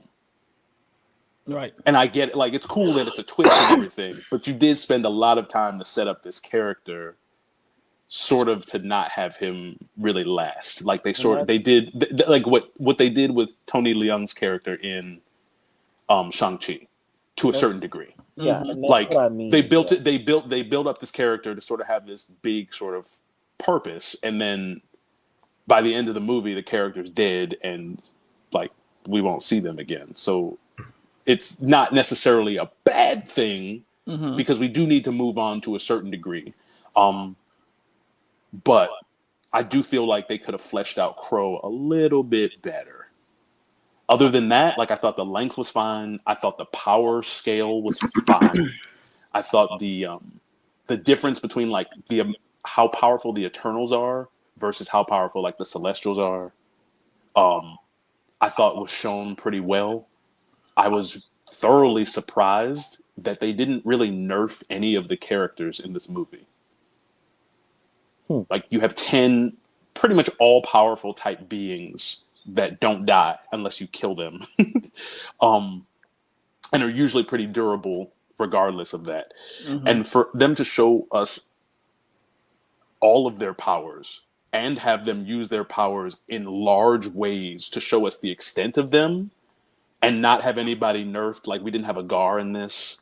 We didn't have characters where we're sitting there like, you have super speed. Like, why is this a problem for you? Like, you can fly, you have super strength, and you have laser vision. Like, why is this an issue? Like, that was never a problem throughout the whole movie. I was waiting for those moments where I'm like, this doesn't make sense, because if they had this power, there's no way that they would allow this to happen.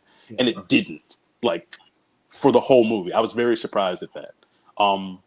They also allowed them to fight without any restraints. Like, I was very surprised I was also surprised at like the level of action.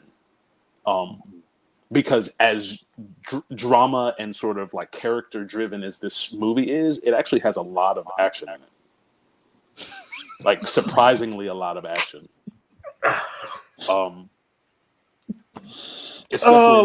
Especially in the third act, which is sort of customary of Marvel movies anyway.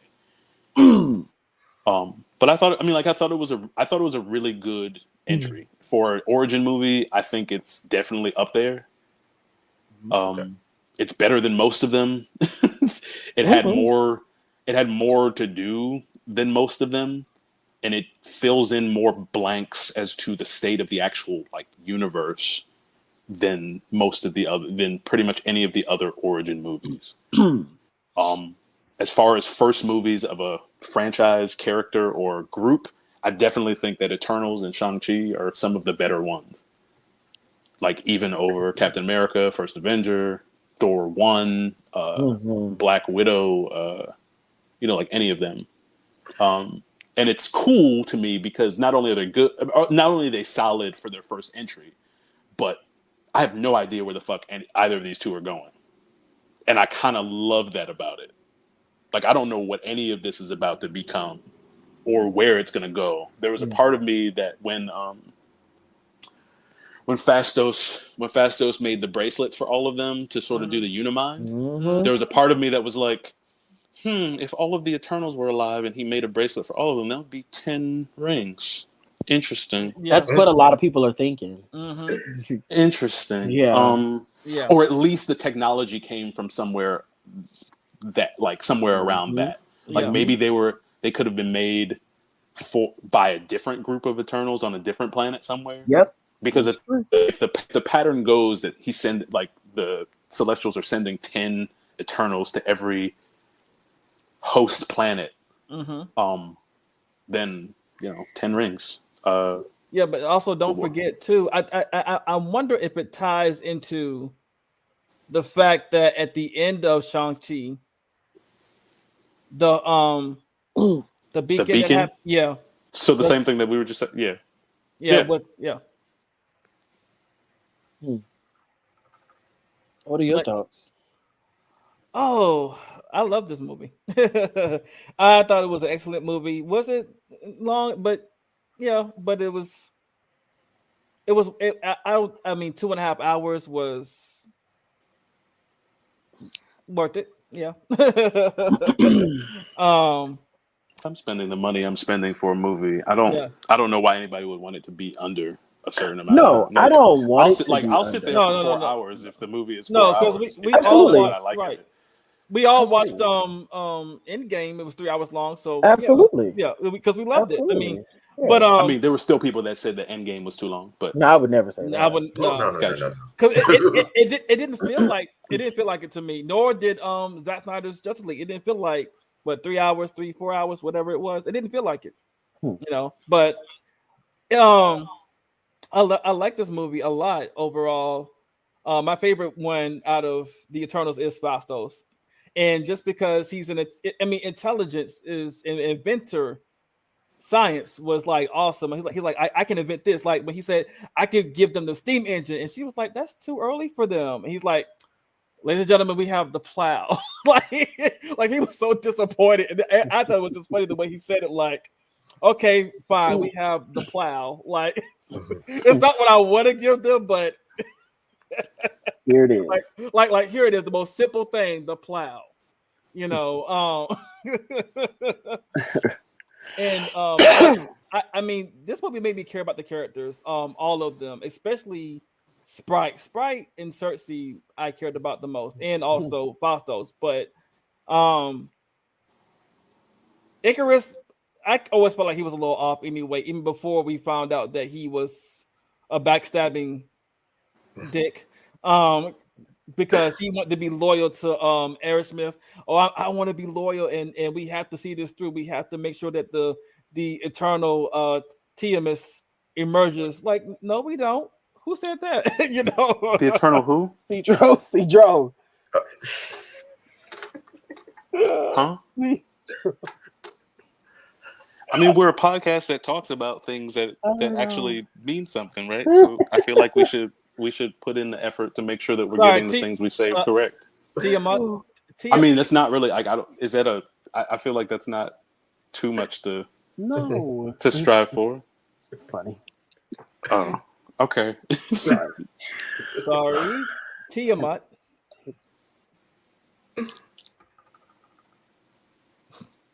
What, Keeman? No, I'm looking at Cedro mostly. Oh God. Okay. So yeah, good movie.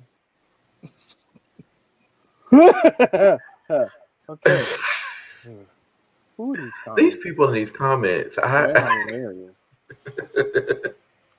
If Cedro can't see him, you need to put him up. Yeah, but it starts with I think it starts with AKA Braille. Because it's like all I see is just the two people to the left just cracking up every few moments, and I don't know if it's because they're looking at my facial expression, they're reading comments. It's a little both for me, because your facial expressions. I've gleaned that. Whoever can put the comments up, maybe put them up, or no. Devon, are you gonna put them up? Sure, why not?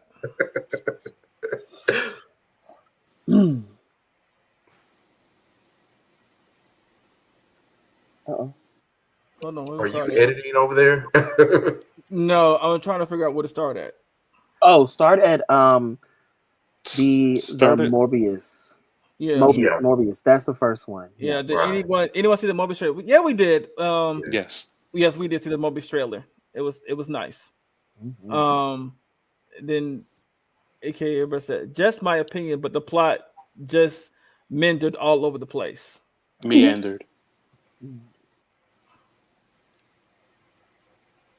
Yeah. Meandered. Okay. Meandered. To wander aimlessly. There were times where I forgot what the overall goal was. And Wilson, Of I'm He's I'm talking gonna about Eternals. of right. oh, he's Eternals. talking about Eternal. Yeah. Did the plot meander? To him, it did. To that person, it did. No, I mean like obviously, but like because they said it. But like I'm asking you guys now, which is why I asked the question. To me, no. Do you feel like it meandered? No. To me, no. No. Okay. I'm just curious because it's like I get why you could feel that way, and if a movie is 2.5 hours long and somebody feels like the movie was too long, you can obviously feel like something was going all over the place because I feel like patience comes into play at that point. But I do feel like if you were focusing on what was being told, it was actually a pretty straight.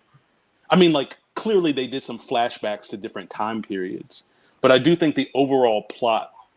The overall goal was sort of the same. It was dealing with the idea of like I almost feel clearly identity is a part of this, but it almost felt militaristic in a sense.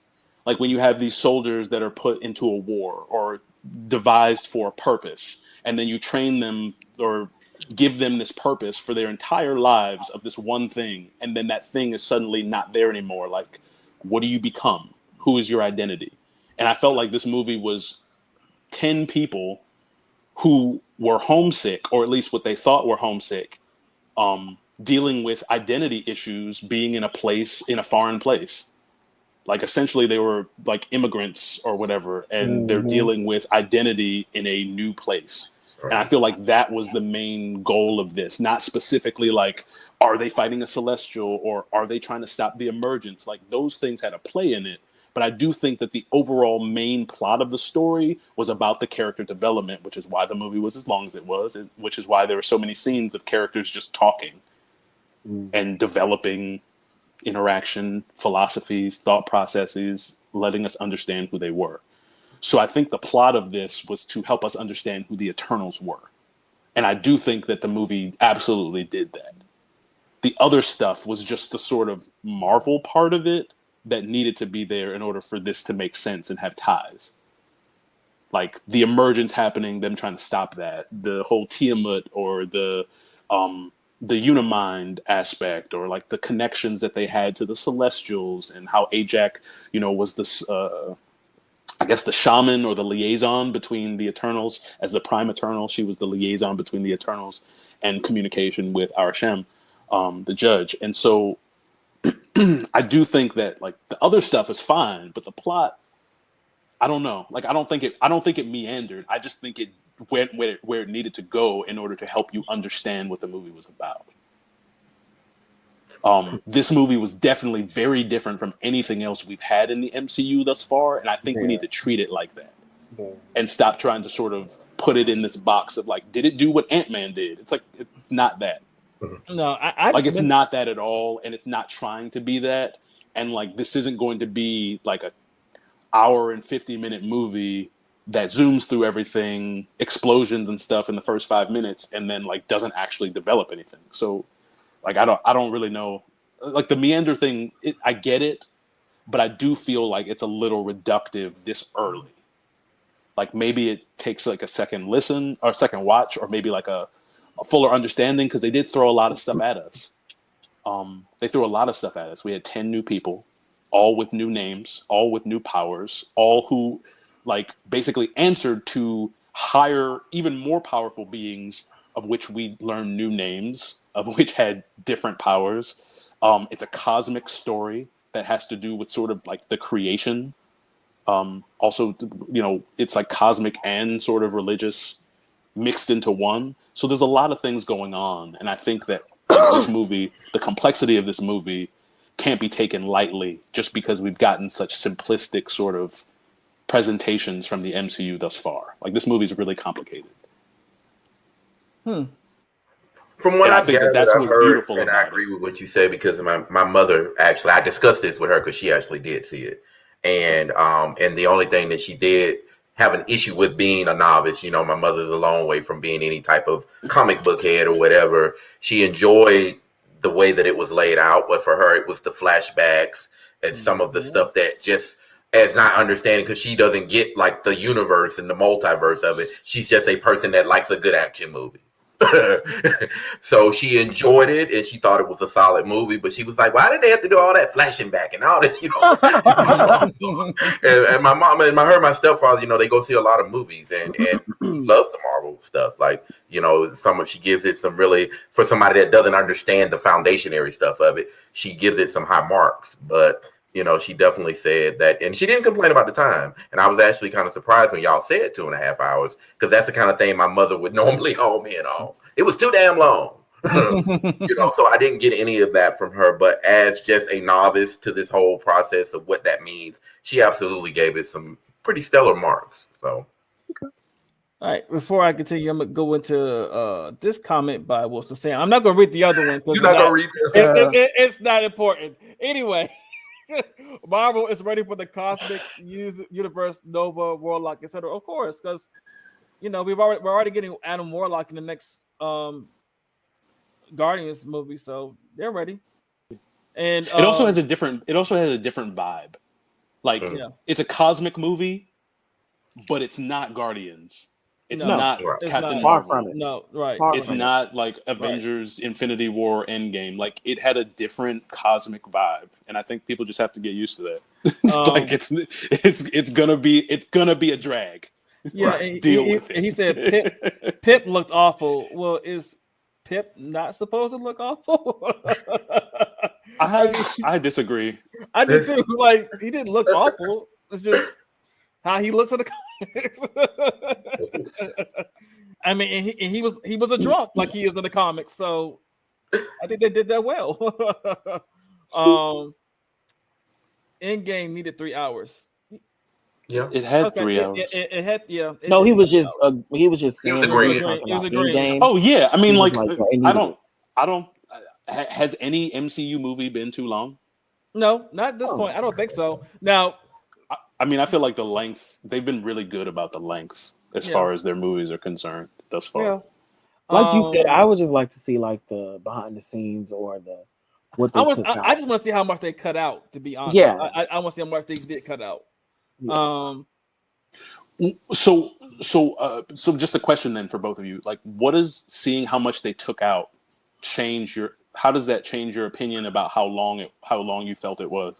So for me, I've noticed that sometimes when certain movies, they take out certain stuff that I feel like should have actually been in the movie compared to some of the stuff that was in the movie. Mm-hmm. So you think about, which I hate bringing this up, but when you think about X-Men Days of Future Past, Rogue should have been that. So if you saw that the DVD that they came out with her cut or whatever, it should have been that way, in my opinion. So that's why I'm saying every time I watch, movies and stuff like that, and they have like the behind the scenes, there's always a chance where I feel like that should have been in the regular movie compared to, what you and not in a special cut later. Right. Yeah. So that's just me. That's how I feel. But it wouldn't justify like the length or anything. It would just be like, I feel like that would have been a perfect thing or like an important situation to be in the movie. That's all. Okay. Okay. You, Devon? Same thing Keeman said. The exact same thing? Like no words different? Or are you just trying to move on to the next segment? No, I'm not trying to move to the next segment, but because technically what I asked, he didn't answer. He gave me like he went back to my question at the end of what he said, but he sort of left a lot out. And I was wondering if you had anything different. Like you told me what you felt about seeing the behind the scenes, but my question was, how would seeing what was left out change your opinion about this? And you said it wouldn't at the end of what you said, but what you originally started saying wasn't actually responsive to my question. It was just your response to like why you watch the behind the scenes stuff. Does that make sense? It does. Yeah, it makes sense. Okay. Yeah. So I was wondering if he had something different but he said Oh. the same thing, which sort of confuses me a bit because I'm sorry. I'm sorry. I was reading the comments. Sorry. But yeah. These comments. That he Somebody can't- needs to show me how I can that see he these can't comments. see. All right. I'm sorry. But no.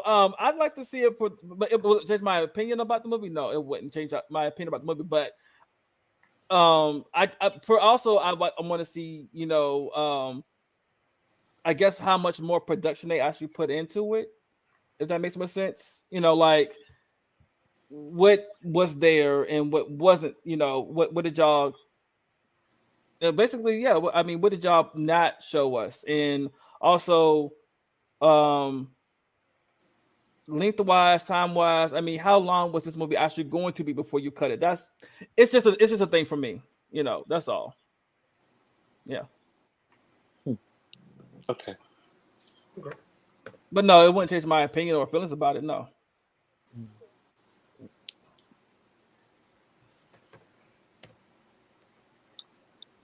Yeah,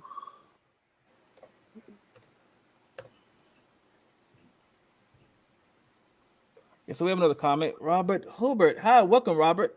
Welcome. Exactly. Metaphor for occupational situations. USA and Afghanistan, when most definitely you should go, especially if you probably shouldn't have been there from the beginning. I'm a little confused by that.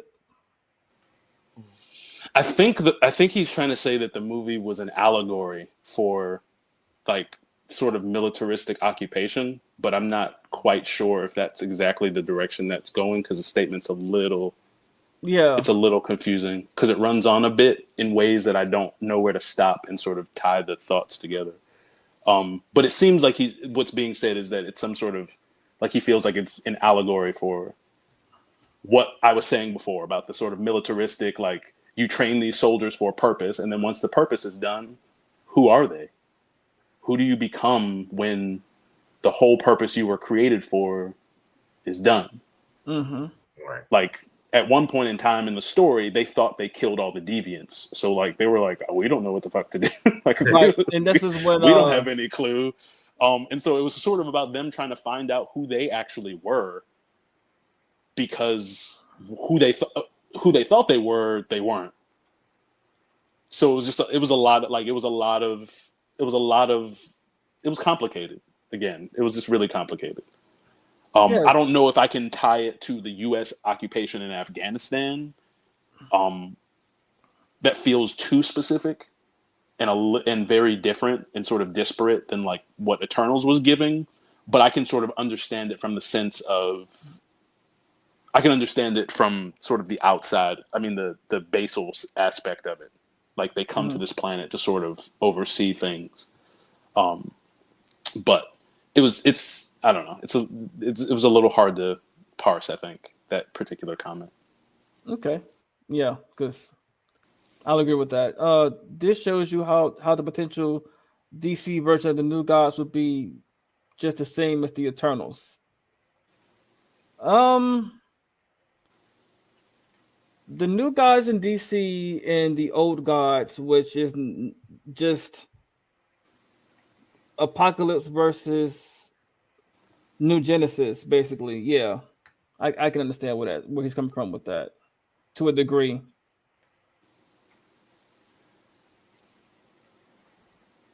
Wait. Huh? Yeah, it keeps. Oh, okay. Okay. Any other comments? The fact that the originator for DC and Marvel would be mimicked on both the stories is amazing.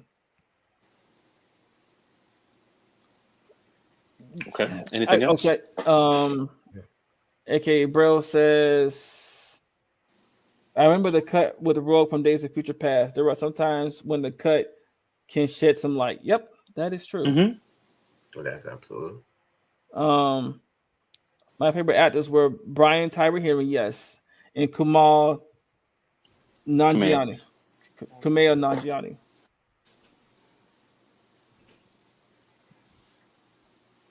And if you like Gemma Chan's character, you should check out the older British show she was on called Humans. Okay. It's a wonderful show. It deals with AI being created, or authentic, like true AI being created, and how that affects the world, and how like civil rights sort of come up with, should they be treated as actual humans, discriminatory and segregation, like all those sort of civil rights issues. But it's a really fantastic show. But she's the star. She's one of the stars. Cool. The experience for the two Eternals of Color seemed more special to me than the others. True. And this one is which. Hold on. Okay, I was gonna say which Eternals of Color, because there were like 4 of them, 5, 6. Like there were 10 Eternals: Makari, Cersei, Phastos, Gilgamesh, Kingor. Like Kingo. Yeah. Like there's more than 2. There's like way more than 2 of color. So I'm not sure which 2 you're talking about. He might be just talking about Phastos and Makari. He might be honing in on those 2. But there, you're right. There were like the ones you said, but I think he's just honing in on those 2. Okay. The Eternals really need to protect the planet. Yes. And military occupation, why is it needed? Yeah, this isn't really that kind of thank you, Robert, for those comments, but it's not the podcast for that. But we are gonna talk about the fact that Phastos and his husband and that family aspect and the homophobia that was shown, because in some countries the movie was banned because Disney would not cut out the scenes, the kiss, and the whole family dynamic between Phastos and his husband. And the fact that they also had a child, which in some countries, we know that there's a law in some countries that where you can't have that or you can't be that, and they will kill you for it, which is sad. Yeah, and now as I saw that last night too, there was this family beside me when I went to go see it, and when that happened, the family got up and left. Which I was like, okay, well, y'all still spent your money, so you know. So that's really weird, considering the fact that, like, if you watch the movie, this, like, the scenes that they're in which you like know that they're a couple, it's less than like 2 minutes worth of scene time. The movie is 2 hours and 37 minutes. Like, I'm confused. I'm really confused. There's a gay kiss, and it lasts for all of like 5 seconds. Literally. Yeah. And then the scene ends like right afterwards, and they go to like a completely new scene. It's really nothing. Like they spent more time showing Icarus and Cersei fucking in the sand than right. Okay, like, yeah, but that was my thing too. Like, okay, it's okay for Icarus and Cersei to fuck in front of your children, but no, 2 gay men kiss for 5 seconds, and y'all want to get up and leave talking about some. Nah, this ain't for my family. I'm like, yo, ghetto. I was like, so what about the children? No, stop using what about the children as an excuse for your homophobia. Well, it was, this goes back to the whole discussion that's been going on with everything with Lil Nas X and everything, like, and like somebody wrote, and I thought it was very appropriate to say, these same parents don't have a problem exposing their children to negative heterosexual relationships. Right. But they could see a positive representation of a same-sex relationship and they want to demonize it. Right, exactly. Right. It's fine to watch the music video for WAP, but it's not fine to watch the music video for Industry Baby. Come on. Exactly. Come on. Okay. Exactly. Or I mean, don't get me wrong. WAP got a little backlash, but nowhere near as much. Nowhere near. Or it's okay. You realize that if WAP came out, but it was like 2 guys doing it, that like the entire music industry would be in that whole genre. It really would. They'd be like, what? I would pay to see that, but still, I mean, I'm here for it. Right. Honestly. And also, but also, what about nothing against Normani, but what she did at the MTV Awards with Tiana Taylor. Oh, Yeah, yeah. nobody said anything about that though. That's okay, but it's two women. What did But she do? So She go pulled- ahead. Go ahead. Go ahead, Keeman. She recreated the Janet Jackson scene where Janet would put somebody in the thing and do the strip thing on her. Yeah. If you've ever seen when Janet performed, when she would do Would You Mind? Like she would put Janet does that? Okay. Oh my god. So to be fair, I'm really, really into music. The one thing I'm not into is performances of certain music. Okay. So like a lot of times people will be like, remember that classic performance when so-and-so did this? And I'm like, no, because if I was watching it, I probably was more disappointed by their performance. Because like if we're being honest, most live performances are never as good as like what they can give us in a studio. And so most of the time I'm paying more attention to like, oh, they're really flat here, or like they're not on key. And I'm usually not paying as much attention to and I'm not paying attention to, oh, she threw somebody in a chair and is now giving them a lap dance while singing to them. It's like, can you do less so you can be more on pitch? Or no, it's okay. Okay. No, I think I've seen Janet do something. I don't think I've seen it to Would You Mind, but I've seen her do stuff where she's put like people in a chair on stage and like dance with them. Like that's a popular thing to do. So she did that. So this Normani person did that to Tiana Taylor, you said? Yeah.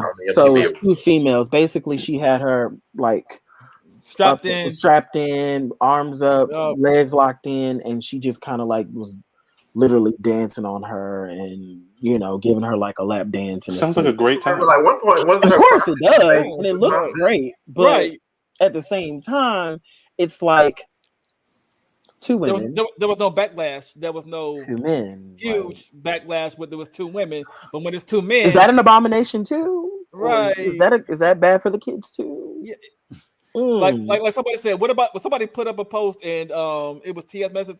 T.S. Madison said, what about the children? And put that picture up there of Tiana Taylor and Normani versus it being two men. What about the children? Yeah, well, femininity's never really been fragile, so that's probably the real reason. That's true, but it's like women can get away with a lot of stuff because society has kind of put them in a place where they're allowed to do that, whereas like men have been sort of held to standards that are really dumb and toxic, and as a result, like men definitely can't do nearly as much stuff as far as that's concerned. Clearly, in a patriarchal society, men definitely have more privilege. So that's not what I'm saying at all. But like when it comes to the fragility of masculinity and men just being human, we don't really get, we're not necessarily allowed to do that as much without it tarnishing who we are as people a lot of times.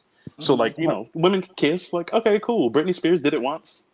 Exactly. Madonna did it once. How many times? That's right. Like Madonna did it like a bunch of times and probably sometimes outside of, public eye. But like every time, like what was it? Adam Lambert did it and basically got like excommunicated from music, which is why he doesn't really do a whole lot. You haven't heard nothing from him much. Right. Yeah. Nope. Like after he did his thing, he basically got like blacklisted, which is insane. So like, you understand that this is going to happen. And even he didn't get nearly as much backlash as a black rapper doing it. Mm-hmm. So like you see where the discrepancies are and which sort of subcultures have it the hardest sometimes to just be able to be yourself. Right. Whereas like you get all these rappers now are wearing super tight like pleather pants, are wearing feather boas and like dyeing their dreads pink and purples and all kinds of colors and wearing glitter. And you never see a hip hop artist doing that 10, 20 years ago. Not consistently. But now remember everything was baggy at one point? And now like every hip hop star wears like the tightest clothes and basically dresses androgynously. So it's skinny jeans all over the place. But then they'll still turn around and be mad at not Lil Nas X. And it's like, I don't understand. There's no real difference in what y'all are doing. Y'all dress the same. The history around sagging. Right. Like they don't talk about that. I'll be like, come on, people. Like, do you not know that? If we're being honest, most of the customs that men have or I'm sorry, that straight men have, There you go. are built on some sort of like homoeroticism or something that something that men did first, and then women copied, and then men stopped doing because they didn't want to let women do stuff that they did, like wearing heels or makeup or wigs or dresses. Like, okay. Which throughout Like, time has been done by men. we're not even going to get into the fact that like everybody touts Shakespeare for his plays, but nobody talks about the fact that when Shakespeare was writing his plays, women couldn't portray women on stage. There you go. There you Right. go. So it was all men. Choirs go. couldn't have women in them. So it was boys and men. And sometimes they would castrate the boys if they had a really good voice when they were younger, and they would preserve their high voice. It's called There you castrati. Right. I know what it is, but damn. And so like Yep. like just like It kind of reminds me of like misogyny and patriarchy has done some horrible things. Yes, they have. Just to try and I don't know, preserve he made them dominance. Like pretty much. essentially. Essentially. But yeah, the homophobia thing was like, I mean, I already knew it was going to come with Eternals because America is, the world itself is just stupid when it comes to, same-sex couples, especially when it's two men. But, I'm just surprised that, no, I'm not surprised at all because after we get that thought, I'm not surprised at all because this is the MCU. Look, Disney's all for LGBTQ as far as they want to be, and surprisingly with Eternals, they were like, no, we're not cutting shit. This is it. Like, I mean, they tried. Yeah. I mean, they could have given me a little more tongue on that goodbye kiss. Yeah, I'm trying to tell you because if I'm gonna be gone and put my life online, baby, and you might, die, tongue. But to be fair, the kiss that they gave us was actually way more than I thought they were going to give us. I agree. Yeah, I agree. I was like, oh, I feel the love here. Like, I feel like these two characters love each other because that kiss was intense and it was a little wet. Like, right. Okay. And the fact that okay, it's like good acting, baby. Hey, it was. Do your job. Okay. You know what's not going to save the planet? Your sarcasm. Right. Oh yeah. Or the So what is the table made of? Vibranium, and he smacks. He goes, IKEA. Fall collection. Ass. I was like, yes. But you know what? I bet he got some of that from his cousin. Because remember, why he was doing this was for his cousin who is gay. So I'm pretty sure he got some of that sass from his cousin, whoever he is. I enjoyed him more than anything. I was just like, wow, I just really enjoyed him. So I was surprised that his character was as important in the story as he was. Like, I really thought that this was going to be like maybe 3 or 4 of the Eternals we would actually get dive like deep into, and the other ones would just be sort of there and probably would just die.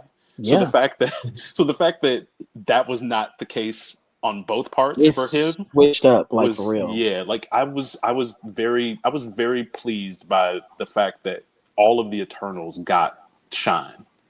Yeah. In a healthy way. Like, I didn't feel like anybody really got shortchanged, and I feel like they used everyone really, really well. So yeah, definitely love Fastos. Can't wait to see more of these. Yeah, and the fact that Has Sleeman is actually an out actor. Ooh. So, yeah, that's another thing too. So we got to give big ups to Brian. We got to give him big ups for that one. To co-star with actual gay man and kiss him on screen. Give him props for that. Yeah, because there's some. No, I don't think we should give props for that. Like, he did his job. Yeah, a lot of people it's would like, actually it's like be paying against a child to do chores. Like, you're supposed to do chores. Like, why are we like? I don't think we should give special props to a straight guy for acting a part and doing his job. Like, I'm not saying that it wasn't cool. So I agree with you in that, but like, I don't think we need to give him props for playing a role. Like, that's his job. Okay. Like, he signed up for it. He did it well. Like, I definitely think we can say, like, he did it well. It was cool. I enjoyed it. I definitely am waiting to see more. But, like, props, No, because it's not like it was brave. It's just it's a role in a movie, you know? Like I feel like if we give props to it, it's almost like we're paying a child to do chores or like complimenting somebody on being a decent human being. Like when straight people love to tell us like, oh, I'm cool with gay people. Like, okay, great, I guess. But like, do you want a cookie for that? Like, you want me to know that you're a decent human being? Like, okay, cool. I got gay friends. But it's like you don't get props for being okay with people just existing. You know what I mean? Like that's all I mean to say. Like I'm not taking anything away from his performance at all. Okay. But I'm not giving him props. It's his job. And he's got full lips, so he should use them. Amen. Hallelujah. And also they thought they were going to ask him to lose weight, and he didn't. They were like, "No, we want you as you are. You fine." I mean, they didn't tell the Jabari tribe to lose any weight. And we were because why would they? We were all grateful for that. Okay. Right. Thank you, God. Well, let me go join the Jabari tribe right quick. You know what? High five. High five. Just say something to me. That's all I want. Right. Are you dumb? Just say something. So guys, being topless with you guys for this long has been great. Yes, I mean, I guess technically except for Jeff because he didn't join in, but it's okay. No peer pressure. We are not that kind of podcast. We are not. Appreciate you for all of your cotton blend glory. Thank you. I appreciate all that love. Yes. Thank you. Thank you. I appreciate it because it's not like any of us are really showing anything below like shoulders. No. So Right. it doesn't matter. Right. I'm trying to get banned, you know. Right, but body positivity is a thing that I feel has come a long way, especially with us who are thicker than and the standard of beauty in America. I feel like it's changing, especially with the Fenty beauty models that we've seen. Mm-hmm. Yeah, they've gotten a lot of play. Yes, they have, and we're great, and we're here for all of it. Rihanna, if nothing else, smart. Right. Amen. Yes.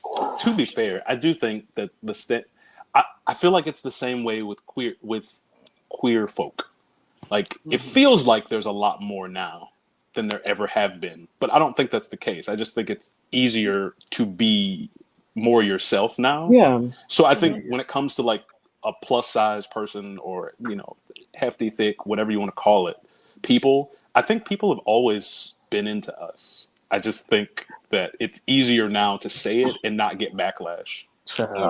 Yeah. But I understand that it may feel like it's different, but in my experience, I've always been around people that appreciated thick people. Like always. Like it hasn't really changed that much. There's some people you get that will like make some nasty comment, or you'll get some sitcom that'll have a fat character and the only time that they get play is when they're talking about their size or something. Like, so yes, it can be, I think media can make it seem like it's worse, but I think in real life, like people respect, people actually like. People fuck with us. And fuck us. Yes. Well, that too. That too, yes. Amen. Yeah. Amen. And when they do it, if they like you enough, it's good. It's very good. But I do have to go because dinner and life things. But you said something. You said was there a comment? Yeah, I'm gonna read some more of these comments, and then we're gonna get into the last part of this, which is trauma, and then because we hitting 2 hours, and my belly is growling. Yeah.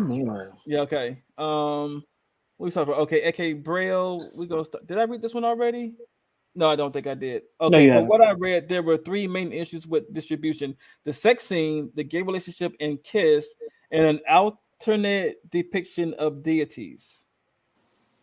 Oh, yeah, because they don't like anything like demonic or anything like that. Because I remember that was the discussion about WandaVision. Yeah, but no, I think in this particular one, it's not necessarily the hellish demonic thing. It's the fact that all of the all of the Eternals. I'm sorry, I wasn't sure if you were the talker. No, you all of said the Eternals. you said the same thing I am. So yeah. Okay, go ahead. All of the Eternals have influences in different like world deities. So like Thena's supposed to be the influence for Athena. Gotcha. So anybody who like believes that, or some of these like Gilgamesh, for example, famous Babylonian story that predates the Bible and has a lot of similarities to what portrayed as Jesus having in the Bible. So like some of these different depictions to say like, oh, all these famous people in history or myth and religion over history is actually these superheroes from this comic book. Like that can hit people a little in a kind of negative way. Yeah. I think in this case it's more so that one, but yes, the demonic thing sometimes upsets some folk too, which is weird to me because a lot of times we get that pub from like the Chinese market. But I figured you'd say that. Like Chinese has a lot of fantasy movies that deal with demons and like devils and stuff, and so I just don't quite understand. Is it just American devils that you have an issue with, or? Well, it's typically with them anything that deals with any religion or kind of that promotes a certain level, I think, of free thought. Because this just does not happen with movies, and there has been a lot of press about this. That's not really because of the gay thing kind of getting overshadowed. But I did read that was the bigger issue because Marvel and all these, like, they make more money usually in China than they do in America and these other markets. So they always will kind of say, we're going to figure out a way to appease the Chinese government. And that's just not, but I know even in music, like you said, I'm a music guy. Back in the day when Whitney Houston used to tour, she was all on her God thing. I'm a Christian. Whenever she toured anywhere in China, she couldn't say that. Like that was the only time she did not use the words God. And she never performed any of her gospel songs when she did that overseas, specifically in China. And there are a few other smaller countries that are like that, but China's the biggest one. Yeah, literally. Okay. Despite the backlash, do you all think that the depiction of masculinity in media is progressing? It's trying. It's still trying. Yeah. I mean, I think it has progressed. Like, I can't say that like 30 years ago is exactly the same treatment as it is today. Like, it's definitely different in a better way, but there's still like those underlying currents that sort of need to really just be nipped in the bud. Or I guess it's not a bud anymore. It's like a full-blown flower and branches. So just nip it at the trunk. Like, I don't know how the phrase changes to deal with the current situation, but like there's still those undercurrents that need to be dealt with. But I do think that it has progressed. I think masculinity has progressed. I think we're allowed to be more ourselves, and whatever that necessarily or unnecessarily means. Right. And even if you can't, as long as you're not putting yourself in a dangerous situation that might put yourself in harm, I'd say just keep doing it. Because part of the issue is that the people who get ostracized or othered end up hiding themselves. And then that fuels more lack of understanding from the people who aren't, which then fuels more of their hate speech because they don't understand. I think there's part of a responsibility that's up to the people who are different to make sure that people know that they're different. That way people understand that, like, look at the four of us. We all look different. We all have different, our experiences are not monolithic. We don't have the same experiences. And we're all different types of people. So like for people to see us and know that like, oh, we're like you or whatever, or we can be all four of us and potential other different varieties and spectrums of stuff, I think is beautiful. And I think we should try to be less hiding of who we are, and a little more direct about who we are as well. I think we let stuff slide too much sometimes because we think it's supposed to be like that, or that we're upsetting the apple cart or whatever the fuck. Like, who cares? Tip that shit over. Who wanted apples anyway? Flip bananas, anyone? Am I right? Like, kiwis? Like, I agree. Are we doing some raspberry? Like, what's going on? Kumquats? Like, anyone? Anything other than apples. Right. Flip the tables. Flip the fucking It's like, tables. especially not if they're red delicious. Like, ew. Okay.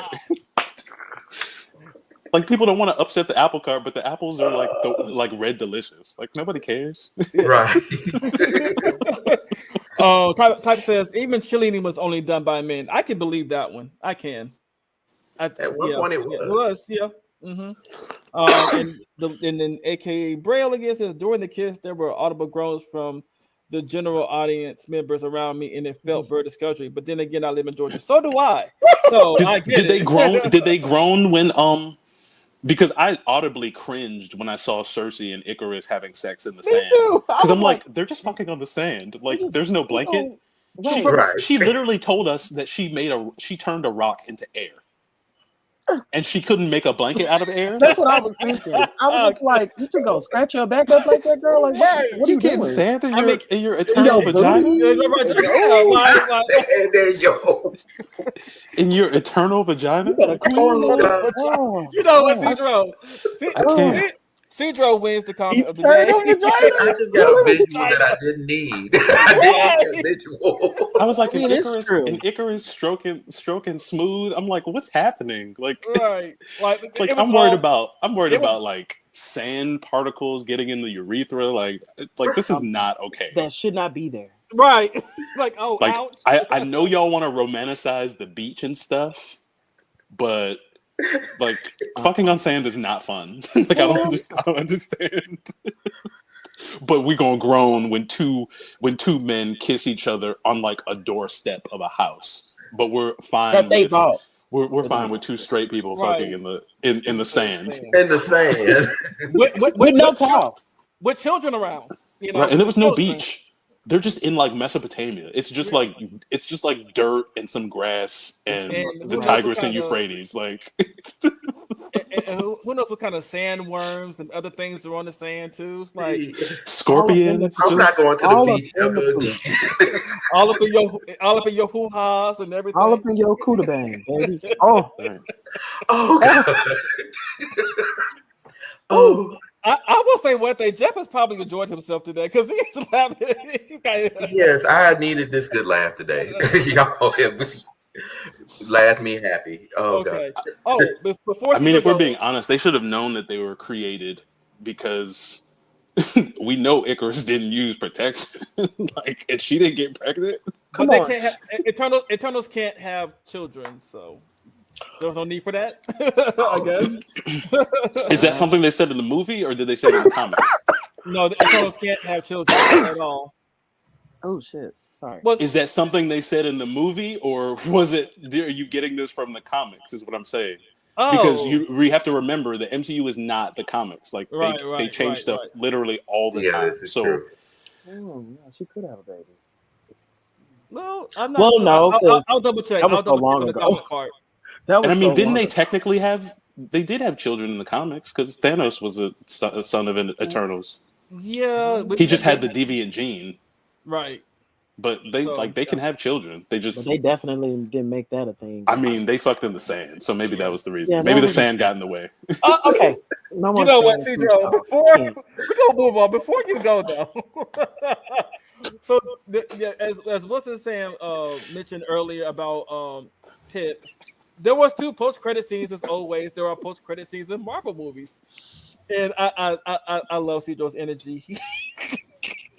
So I would be honest. Sometimes talking to Cedro at the end of the day just makes my so stupid. Anyway, the 2 post-credit scenes, which first one was we had the appearance of Star Fox, aka Eros, who is Thanos' brother.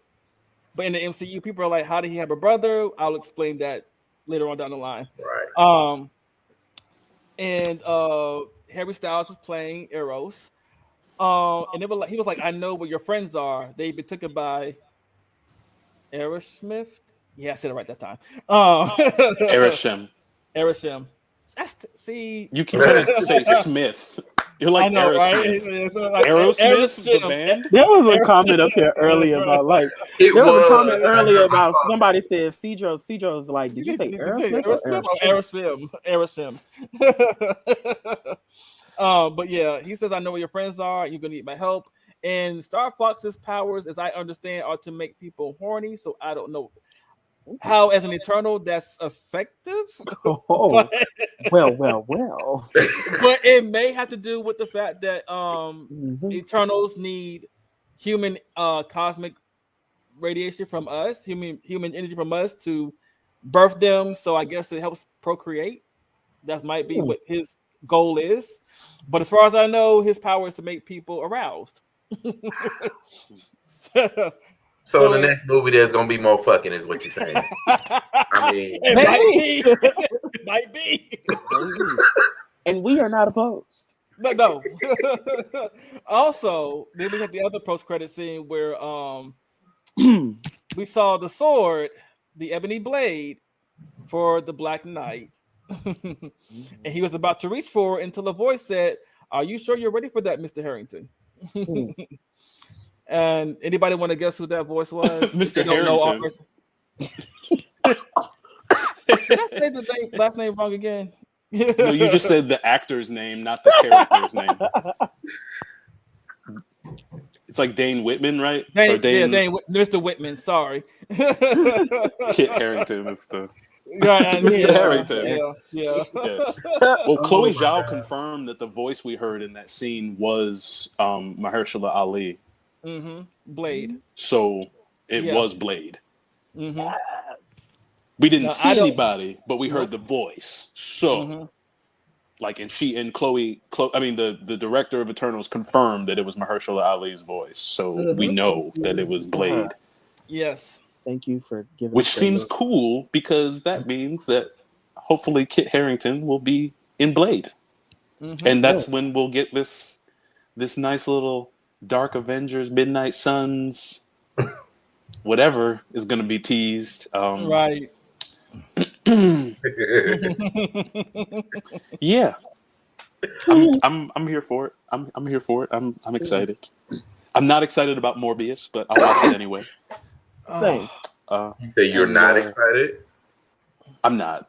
Okay. Not for Morbius because they haven't done anything, and then all they've thrown at us is Jared Leto being emaciated and then being sort of built, which we've seen in Spider-Man movies already. Like, let's be skinny and then let's get our powers and be built now for some reason. Right. And be surprised. They threw Tyrese at us, which is still a little confusing for me. Wow. You mean Cryrese? No, Tyrese is significant enough for the disrespect. No, I just it's not like it's going to be horrible, but it's the same vibe I felt when I saw the the first Venom trailer and when I saw the first Venom movie. It was like, this is fine, but is this all y'all got? Like Morbius, and then they tried to like tie it in when he's like, "I am Venom." No, I'm just kidding. Like, it was just like, this is dumb. Like, I hope the movie's not this dumb. Like, it just might be. Right. But it's fine. Like, it's got people in it that I'm sure I'll enjoy. I like the way that they have him looking. Like, I like the way that they have him looking as Morbius, the living vampire or whatever. Like, I think it looks kind of cool. But I don't know if the rest of the movie will be that cool. Like, so far, all I've gotten is like, they fly into this cave with a helicopter, and he gets off with a walking cane, cuts his hand, and holds it up to a swarm of bats, and like. Okay. But wait, vampire bats don't like blood, so why would they do? Oh, never mind. This is Sony. Never mind. Never mind. It's Sony. Never mind. I think we lost. We lost him. He froze up. Yeah, I think I just answered my own question. It's Sony. Never mind. Oh, we don't know, but I hope it's at least a decent movie. I won't say it's good. I'll just hope it is a decent movie. But we're going to move on to the final thing that I do want to discuss today, and I'm glad that Jeffrey is here. And we are here to discuss trauma, and I was trying to relate this to something geekish, and the only thing I can come up with is The Legend of Korra, because The Legend of Korra did deal with a lot of trauma, especially when the Red Lotus poisoned her and she had to overcome that. And what I want to talk about today with trauma is that a lot of us develop a lot of mental issues from our trauma. We do.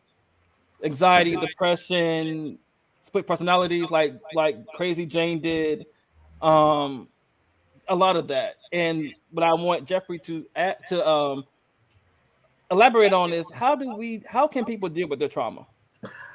Um, well, one of the first step is in anything is to be honest about it with self first, Mm-hmm. because we tend to, my grandmother would always say you can lie to anybody except for yourself and God, Mm-hmm.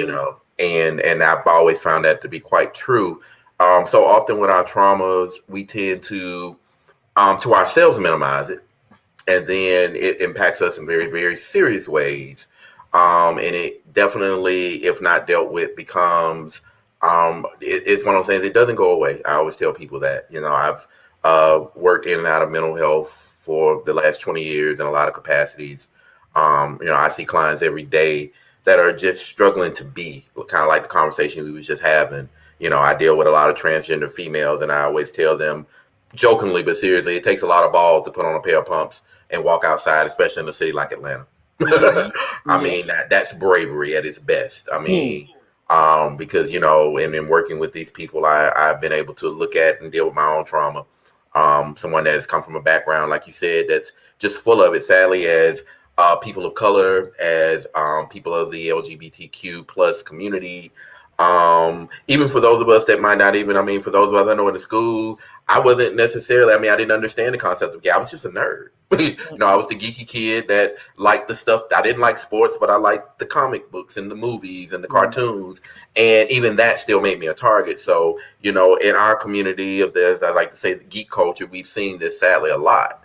But and I think that's one of the reasons, I know you guys have talked about this before, why like the comic books and the movies and stuff do resonate with us so well, because a good superhero, I think we've seen in all of this, usually comes from some very traumatic places, and some of them luck up and end up with these superpowers, but they still are human, and they still are frail, and they still are, even with superpowers. And I always tell people, we all have the ability to be superhuman, whatever that looks like to you. Mm-hmm. But I always tell people, deal with your trauma head on, and find outlets that work for you, and find a method for it that works for you, because so often we feel like the only way to do it is how my mama did it, or how my dad did it, or how whoever do it. This is your life. Plot your own course. Understand that, and like we were saying earlier, stop apologizing for who you are. Understand that some of this trauma is not yours, but you have to unpack it. So many of us, this is when, I'm not a religious person, but biblically, when they talked about generational curses, Right. that dealt with the stuff that gets passed down through our family trees. And a lot of that comes with a lot of trauma for us, a lot of secrets, a lot of things that we just don't want to, whether it was family, I know I grew up in the South, my grandmother, them had a thing, what's said and done in this house stays in this house. And as much as I loved my grandmother and respected her, and she was such an advocate and an ally for me, especially as I came into who I was, she still had some old school beliefs. And sometimes I had to buck that. I really had to push myself to push beyond tradition or things that maybe worked for my mama or my grandmama, because mama and grandmama didn't grow up or live in this time and in this space. So my biggest thing, as I will tell anybody, is to deal with your stuff head on, and don't apologize for who you are and where you are. Never allow anybody to put you somewhere where you don't want to be. And I know that can be difficult, because we have this, like Cedro said earlier, with some people, this is real safety issues here that we're talking about. It's not just like, I live in a city like Atlanta. Yeah, I can walk outside and be just as loud and gay or whatever as I want to be. And in most cases, I'm going to be okay. But those that live in middle America, some of these small cities, don't necessarily have that right. I mean, so, there's real safety and concerns. But if you are able to push through however you decide to do it, then understand that, you can and you should and you have to. Because what happens is, when we are traumatized, that leaves, I call it broken spaces. It's like almost cracks in a glass. And I always tell people, we tend to get into the habit of allowing other broken people and things to fill our broken spaces. And that's never a positive thing, because if you fill brokenness with brokenness, it never is going to heal. No. It's never going to be positive, it's never going to be healthy. So stop allowing things, situations, people to fill your broken spaces. That stuff has to be filled with you. Because I used to always say, this is why our relationships don't work out. And some of them are often so unsuccessful because a lot of us are looking for something outside of us to fix us. Somebody outside of us. We only feel good when I got a mate or a partner, a husband or a wife or whatever that looks like. And I know people used to say, meet me halfway, 50-50. I'm going to give 50, you're going to get 50. No, I need you to come to the table as a whole person. And vice versa, because there's going to be a time when relationships are never 50-50. There might be times when it's 99 and 100, 99 and 1. And the only one person is given that 1%. But if you have a healthy, solidly built relationship, that's okay, because that doesn't stay the same. Right. People are able to allow you to be where you need to be to heal or whatever, but find people, friends that love and care about you. If you don't have the family or friend support, go see a professional. Therapy works. I feel like I've been in therapy now half of my life, but it works, and it's a solution, because I come from this, like I say, not just in the work. I mean, and I've shared this in the M3 forum before. At one point, I remember I was quite broken. I was diagnosed full on PTSD, and just at times didn't feel whether or not I was going or coming. And that's why I tell people, I speak from experience. This is not about something I read in a book. I literally hit the lows of the lows and did not understand or know, what the options were going to be and what we were where I was going to end up at. I was grateful I had people, though, that cared about me. But even that didn't fix it all. I had to be willing to do some work that only I could do. Sometimes, like I tell people, you carry your own baggage. It's about having somebody sometimes, not necessarily that they don't carry your bags for you, that will at least hold your hand while you unpack your shit. Right, exactly. Like I love the movie Queen and Slim when she says, I'm not looking for anybody basically to fix me, hold my hand while I nurse my own wounds. I thought that was quite powerful. That was like one of the most powerful things. That was a powerful movie in general, but just that scene alone, because yet again, she understood she needed to fix what she needed to fix. Having somebody there as a companion or a friend or whatever that looks like, so be it.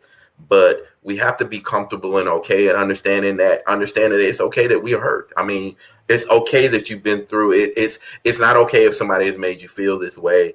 And we have to unpack all that stuff. But at the end of the day, it's about empowering self. And I put it out on different forms. I mean, I know my IG is up here.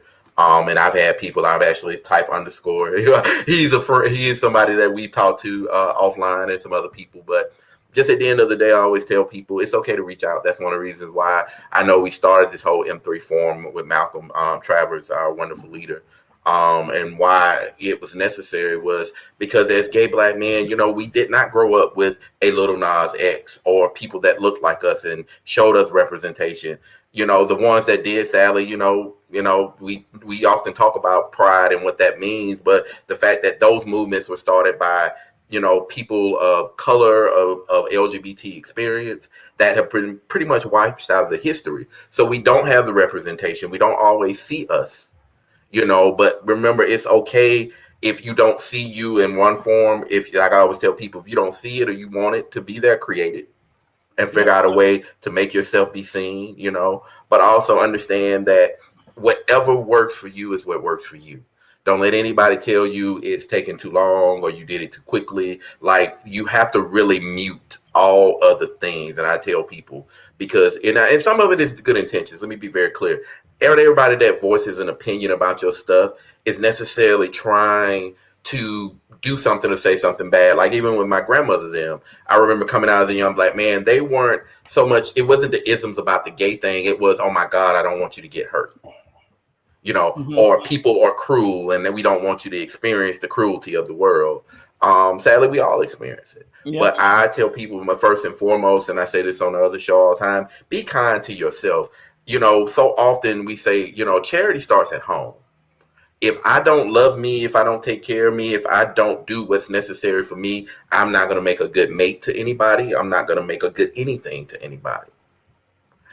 if Jeff or whoever, if I'm broken and I'm not dealing with that brokenness, that then translates into everything. And then we also wonder then why our lives get just topsy-turvy and turn inside out. But I always say, be kind to self first and foremost. Once you take care of self, and that's not selfish. That's the other thing. People often say, well, I wasn't raised with a selfish spirit. That's not selfish, because they tell you when you get on a plane and they go through that thing, put your mask on first before you attempt to help anybody else. And we do the opposite. And I always tell people that makes no common sense if you think about it. How are you going to help somebody put on their mask and you suffocate? Like, and you can't, like I tell people, you can't get water out of an empty glass. Like, we have to replenish and refill and whatever we need to do that, whether it's, I know for me, sometimes I just need to disconnect. I literally, no social media, no news. I'm not answering my phone unless I'll look. If it's important, I'll deal. But we have to figure out the thing that works for us, but make sure that you are focusing on self first, because so often, a lot of us have made ourselves martyrs. And being someone that speaks as identified as a Christian, and understanding, biblical teachings and all that. The only martyr that was supposed to ever be was God, or Christ rather. So if why are you crawling up on and doing the equivalent of crawling up on a cross and nailing yourself to a cross? That makes, like, yet again, we put ourselves in sometimes compromising positions that we don't have to.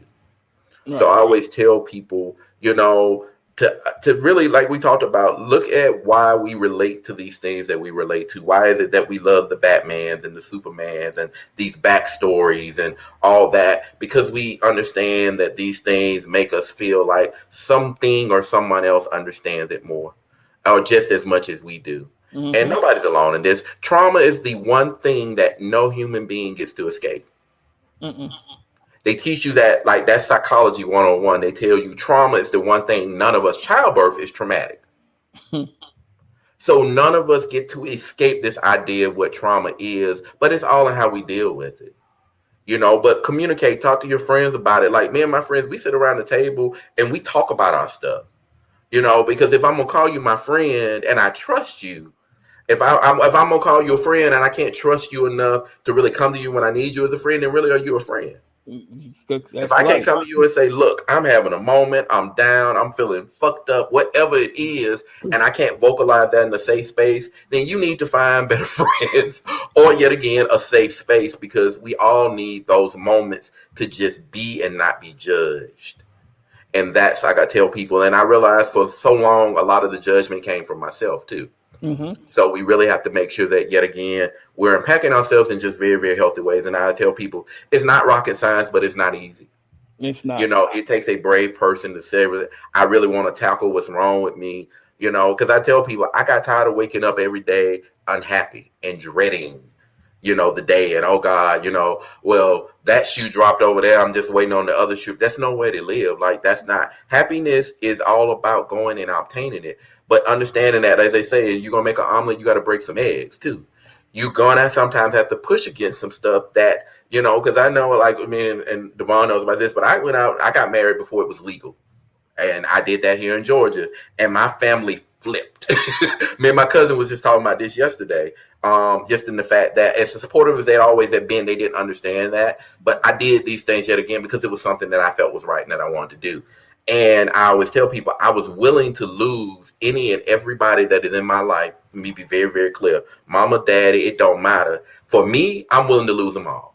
And we have to sometimes be willing to do that. Like, Fantasia says it best, you got to be willing to lose to win sometimes. Yes, you do. So understand that everybody that's there ain't for you. Everybody that says they got your back don't. And that's okay, yet again. But it really is about how you feel about you and how you deal with that. And that is really, at the end of the day, the only opinion that matters, because this is your life and your life alone, and nobody else has a right to say what you can and can't do in it. So, so that's what I always tell people. But at the end of the day, just open your mouth. It's okay to say that you're hurting, especially as men, like we've said earlier, that idea of that toxic masculinity. People always talk about, well, I'm a strong man, I'm a strong this, I'm a strong that. And strong men so often are the ones that snap. Yep. I always tell people I've never understood, especially as gay men, why so many of us carry so much of that, what we consider that heteronormative kind of bullshit that our heterosexual counterparts tend to carry. You know, that was part of the wonderful thing for me, at least, about being gay was, hell, well, y'all gonna call me a punk anyway. Why not cry? You know, if you're gonna call me a punk, I might as well own all of that, you know. But it is about not conforming to these ideas of who you want to be. Define you for you. And once you do that, stick to it and understand that yet again, it's not easy. It's going to take time. It's not going to happen overnight. But I definitely tell you, the journey is so worth it at the end. You know, I mean, I'm still on it, you know, but I mean, life right now is good, you know, and I couldn't always say that. You know, I literally lived, I feel like, the first 20 years of my life just in a fog, you know, and it should not take tragedy. It shouldn't take something bad to happen, or death, or sickness, or illness, or something. You know, we all saw what happened with COVID. COVID sent us all through it. You know, we all are traumatized and nothing else just for what we went through the last 2 years. But I tell people, COVID also should have shown you how precious life is, how short it can be. You know, I mean, a lot of people that were here 2 years ago are not, and the only thing is, it's just COVID hit, and we lost a lot of people. And I always tell people, like, COVID is bad and it doesn't feel good, but figure out what was the lesson in all of this, because everything in life is a lesson. You know, but just remember, we don't have to live up to anybody's expectations but our own, and also check your own expectations, because sometimes that's usually where it starts. Because as I said, a lot of our stuff, 99% of our stuff, usually has nothing to do with anybody outside of us. It's in here. We gotta reconcile and pick and move, and you know, the stuff that, yet again, and I always tell people, whatever you believe in, whatever your belief systems are, it's okay to challenge them. Yeah. Because if a belief cannot stand a challenge, then why are you believing it? If I can't challenge what I believe in, what I say my foundations are, and still come out believing them, then that's a problem. That's a fear tactic. Like, oh God, I don't want to challenge this because I might find something out that I'm uncomfortable with. It's okay. But stay true to you, stay true to your roots, stay true to who you are. Just don't allow society, people, whoever, to influence you in such a way that you feel less than who you are, because we are all, you know, imperfectly divine. I feel like, you know, whatever, and that's not a religious thing, that's a spiritual thing. You know, when you align yourselves in such a way spiritually, the things and all that, when they say all the happiness and the prosperity and all that stuff that you want or look for in life comes your way, it is. You know, I tell people, you know, I've lived a life that I never thought I would, but the reason why I didn't think I could live it was because of me. It was circumstances, situations. I can't do that. I'm just little Jeff, or little this, or I minimize who I was. And I also say this: never minimize who you are to make anyone feel better, because we do that so often. I'm gonna minimize me to make you feel comfortable. Why? Right. If you can't deal with me and my whole wonderfulness, then you don't deserve to be in my space. Everybody is not worthy, and we need to sometimes take that mindset. It's not judgmental. People know me. I treat everybody the same, but everybody does not get into my intimate spaces, and we have to guard those heart spaces, because we let sometimes too many people, things, situations in, and that's a sacred thing. I call it my God space. That's there are things that only me and God will know. I don't care if I was still married, if I was in a relationship. Some things are just sacred spaces that nobody is meant to be in. You know, or a minimum number of people is meant to be in. So guard your heart spaces. And I always say when we close out this show, be kind to yourself. And I'm going to add some things to that, what Jeff is saying, because I've been in therapy for quite a while myself, and I know I have PTSD, depression, anxiety issues. And I have to now, I'm in a place right now where I'm ready to unpack some things from something that hurt me a few years ago, left me very, very heartbroken. Probably the most heartbroken thing I've ever been through in my life. And at the end of it, I had to realize that I am a storm right now. And the storm within me was thunder, lightning. It wanted to just act out. It wanted to do whatever at the moment my emotions were telling me. But I had to also realize this, that anything I do from this point on is on me. It is not on the people that did this. It is on me. I had to take responsibility for my own feelings, actions, and emotions at this point in time. And once I got to the eye of the storm, I was like, okay, well, how now that I'm at the eye of it, I can figure out what's hurting, figure out what's going on, with inside myself and delegate from there. Right. So I'm gonna tell y'all that it is not an easy thing to get to the eye of the storm. It is hard. It is hard as fuck to come out of those situations where you feel like, okay, was this my fault? You will go through those stages of grief, which are bargaining, anger, bargaining, anger. You go through the stages of grief. Yeah, pretty much. Yeah. Yeah. So yeah, just make sure you are kind with yourself. Be easy on yourself. Take baby steps to these things. It's not a rush process at all. And I bring up the stages of grief because I actually teach that as part of my therapy with some of my clients. And I do that because we all had a preconceived notion of what our life was going to be at one point. We all thought we were going to do something different, be something different, whatever. And anytime, grief is not always associated with a physical loss. Sometimes it's about grieving the idea of the things we thought. So this idea that I was going to go to school and be a doctor or a lawyer and I didn't do that. Am I going to beat myself up for that? Or am I going to grieve that process in a healthy way? And also then figure out though where my path is going to be and where I'm going to go with this. So we have to make sure that we are making those very real and solid kind of decisions. And I always tell people yet again, a very common sense thing is, why are we still asking people for permission to be? Right.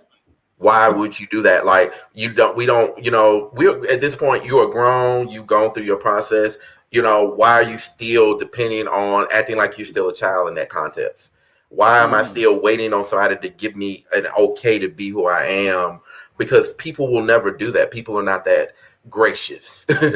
Even family, like I said, love my family, but they were never going to give me permission to be Jeff fully. Now they love me and they do, and I love them. But they were never gonna, because in me being me, it made them uncomfortable. But uncomfortability promotes growth. And I tell anybody that, as a matter of fact, we are more animalistic and plant-like and nature-like than we like to think. Anytime you uproot a plant and put it, even if you put it in a bigger, better place, it droops, it essentially gets depressed. As people, we do that. Sometimes we get removed out of circumstances and situations, but because we were used to chaos or disorder or these things, we don't know how to respond and act. And you have to be okay with that, but stop asking for permission to be, because nobody will ever give you that permission or that right. And that's a human right. That's a divine right. That's something that nobody can interfere with.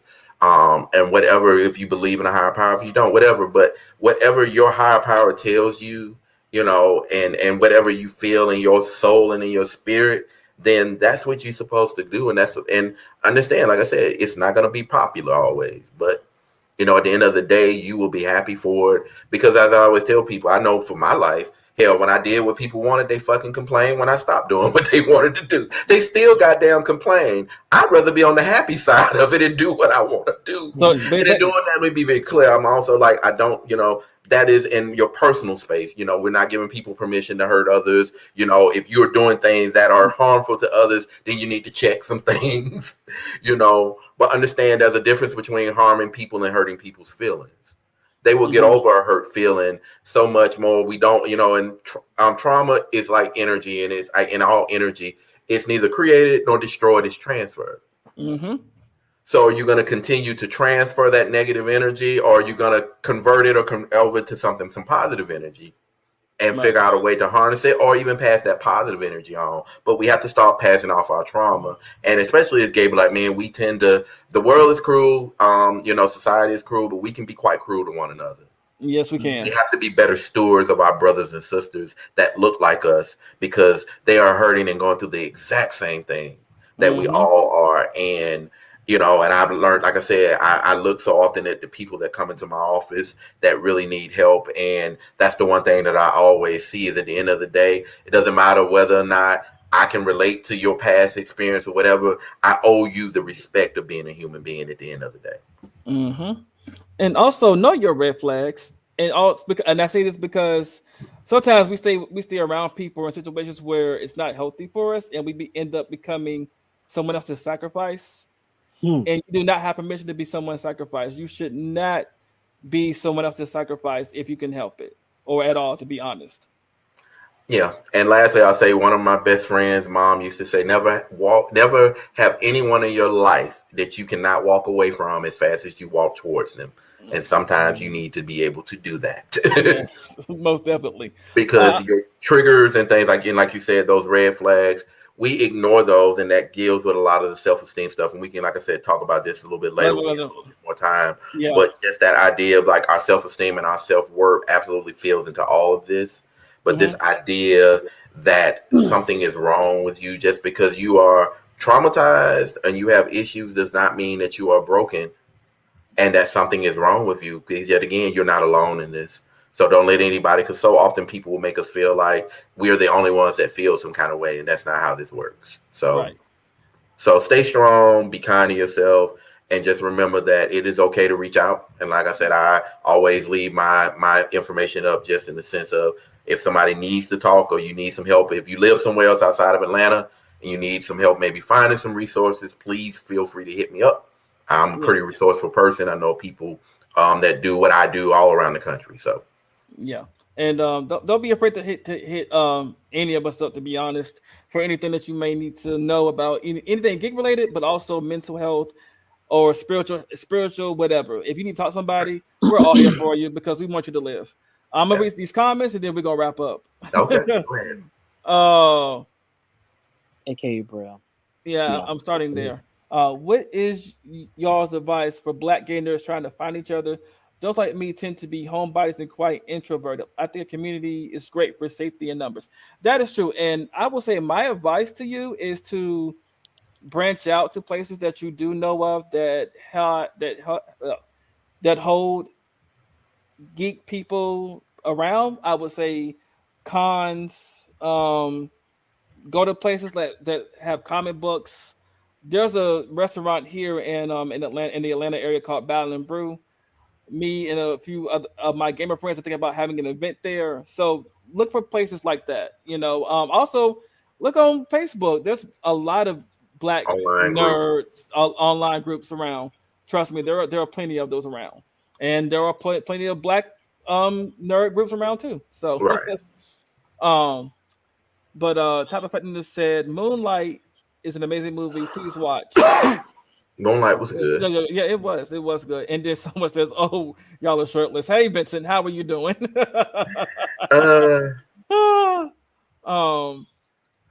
Okay. Type says we need to create our own headspace that allow us to understand our identity before try to understand everyone else's expectations. That is true. And then I hope I'm saying your name correctly. JQ. The sad part is most people will never even come close to the surface of understanding that. Okay. Yeah. And Type says 24/7 anger, but I'm not a pussy.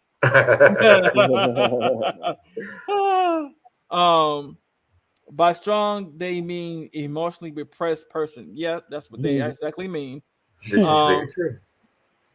And Type says, which may lead to the cycle of abuse. I was raised this way. It's the culture. Okay, as somebody who has dealt with mental and emotional abuse, that is very true. I would say that. No, and really quickly, it is a cycle because I tell people when like I said, over 20 plus years ago now, I looked at my family as a whole and was like, this isn't a dysfunctional mess. And I realized yet again, it had been going on for generations. And I said, it stops here. Enough is enough. We are not doing this anymore. We're going to talk about this stuff.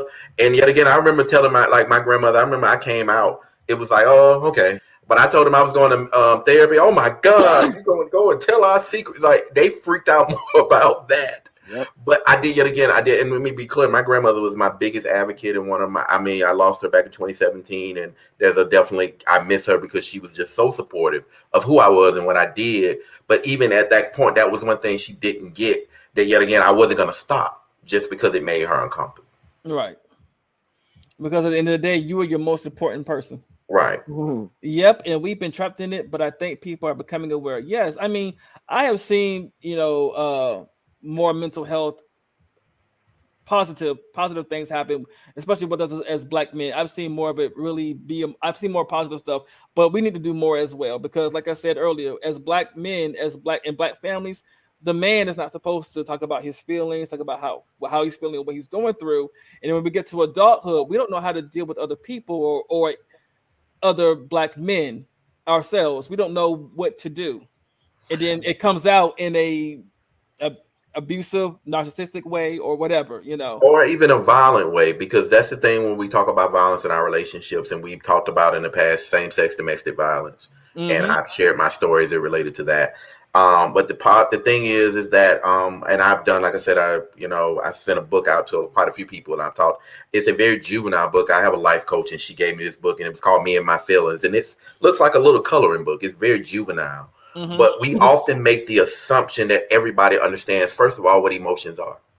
Some of us are so skewed, and we've heard different things that if you ask a basic person just a basic question, what are emotions, they can't define it. So you can't assume that everybody is coming from the same place in the same space that you are. So in that sense, we have to practice a whole lot of grace sometimes, and a whole lot of, okay, let me figure out truly where you're coming from and where this person, but understand that sometimes lashing out, even though and I tell people will lash out because they are frightened, they're afraid, and that's normal. But anytime, and a lot of people that space, but when it becomes negative or violent, then it's time to move away, because sometimes you are not the one to help that person through that. That's true. And it can end up being a detriment, because I know for me, that was one of the reasons why for a long time I stayed in quite a few relationships. This idea that, well, I know some things and I've got some tools, I can pass those along to this person because I love and care about them and I want them happy. That doesn't always work. And that's a sad part of the reality of where we are. But, at the end of the day, just understand that everybody doesn't get the basics. So don't ever assume that everybody knows the same thing or their experiences have been the same as yours. Exactly. But I do want to thank Keeman, and I want to thank Jeffrey for being on here with me today. Hopefully Jeffrey comes back for some more. I will come back. I enjoyed you guys. I have not laughed so hard in a long time. Between Keeman's faces, him and Citro. Yeah, I'm pretty bad about my faces. I these things. Oh, it was the faces for me, as the kids would say. I cracked up. Even though I was like, you know what? Okay. Between those and those comments, me and Wilson Sam had to have a conversation. Okay. I was like talking about my divine chest. I'm like, bro, this is not the place for that. Yeah, I'm gonna have a conversation with him. But I appreciate the compliment. Trust me, I do, because I've been in the gym and I'm lifting heavier and I'm trying to develop this chest and this body basically, but this chest most of all. Somewhere, and I'm proud of myself for that. And the gym has helped me with my mental health as well. So, like I said, outlets are an important thing when you're going through stuff. And like we talk about, like you said, that this was a powerful thing. The only reason why I don't is because I have some professional limitations that limit me from doing certain things. But I will say, as I tell people, body image is important. How you look at your body, like, it is. I tell people, whatever you look like, however, you got to love the body you in, because until you get to the body you want or where you want to be, then you got to love that body, because our bodies will respond sometimes to the negativity we put out. So love on yourself however you need to do it. Oh, yes. But we can wrap up because I'm hungry and Yeah, I was gonna say I smell food, so I'm gonna do the same. But I definitely will be back. So okay, appreciate it. All right, y'all. You all have a good night. Be good out there. Be safe. Till next week. See y'all later. Bye. Oh.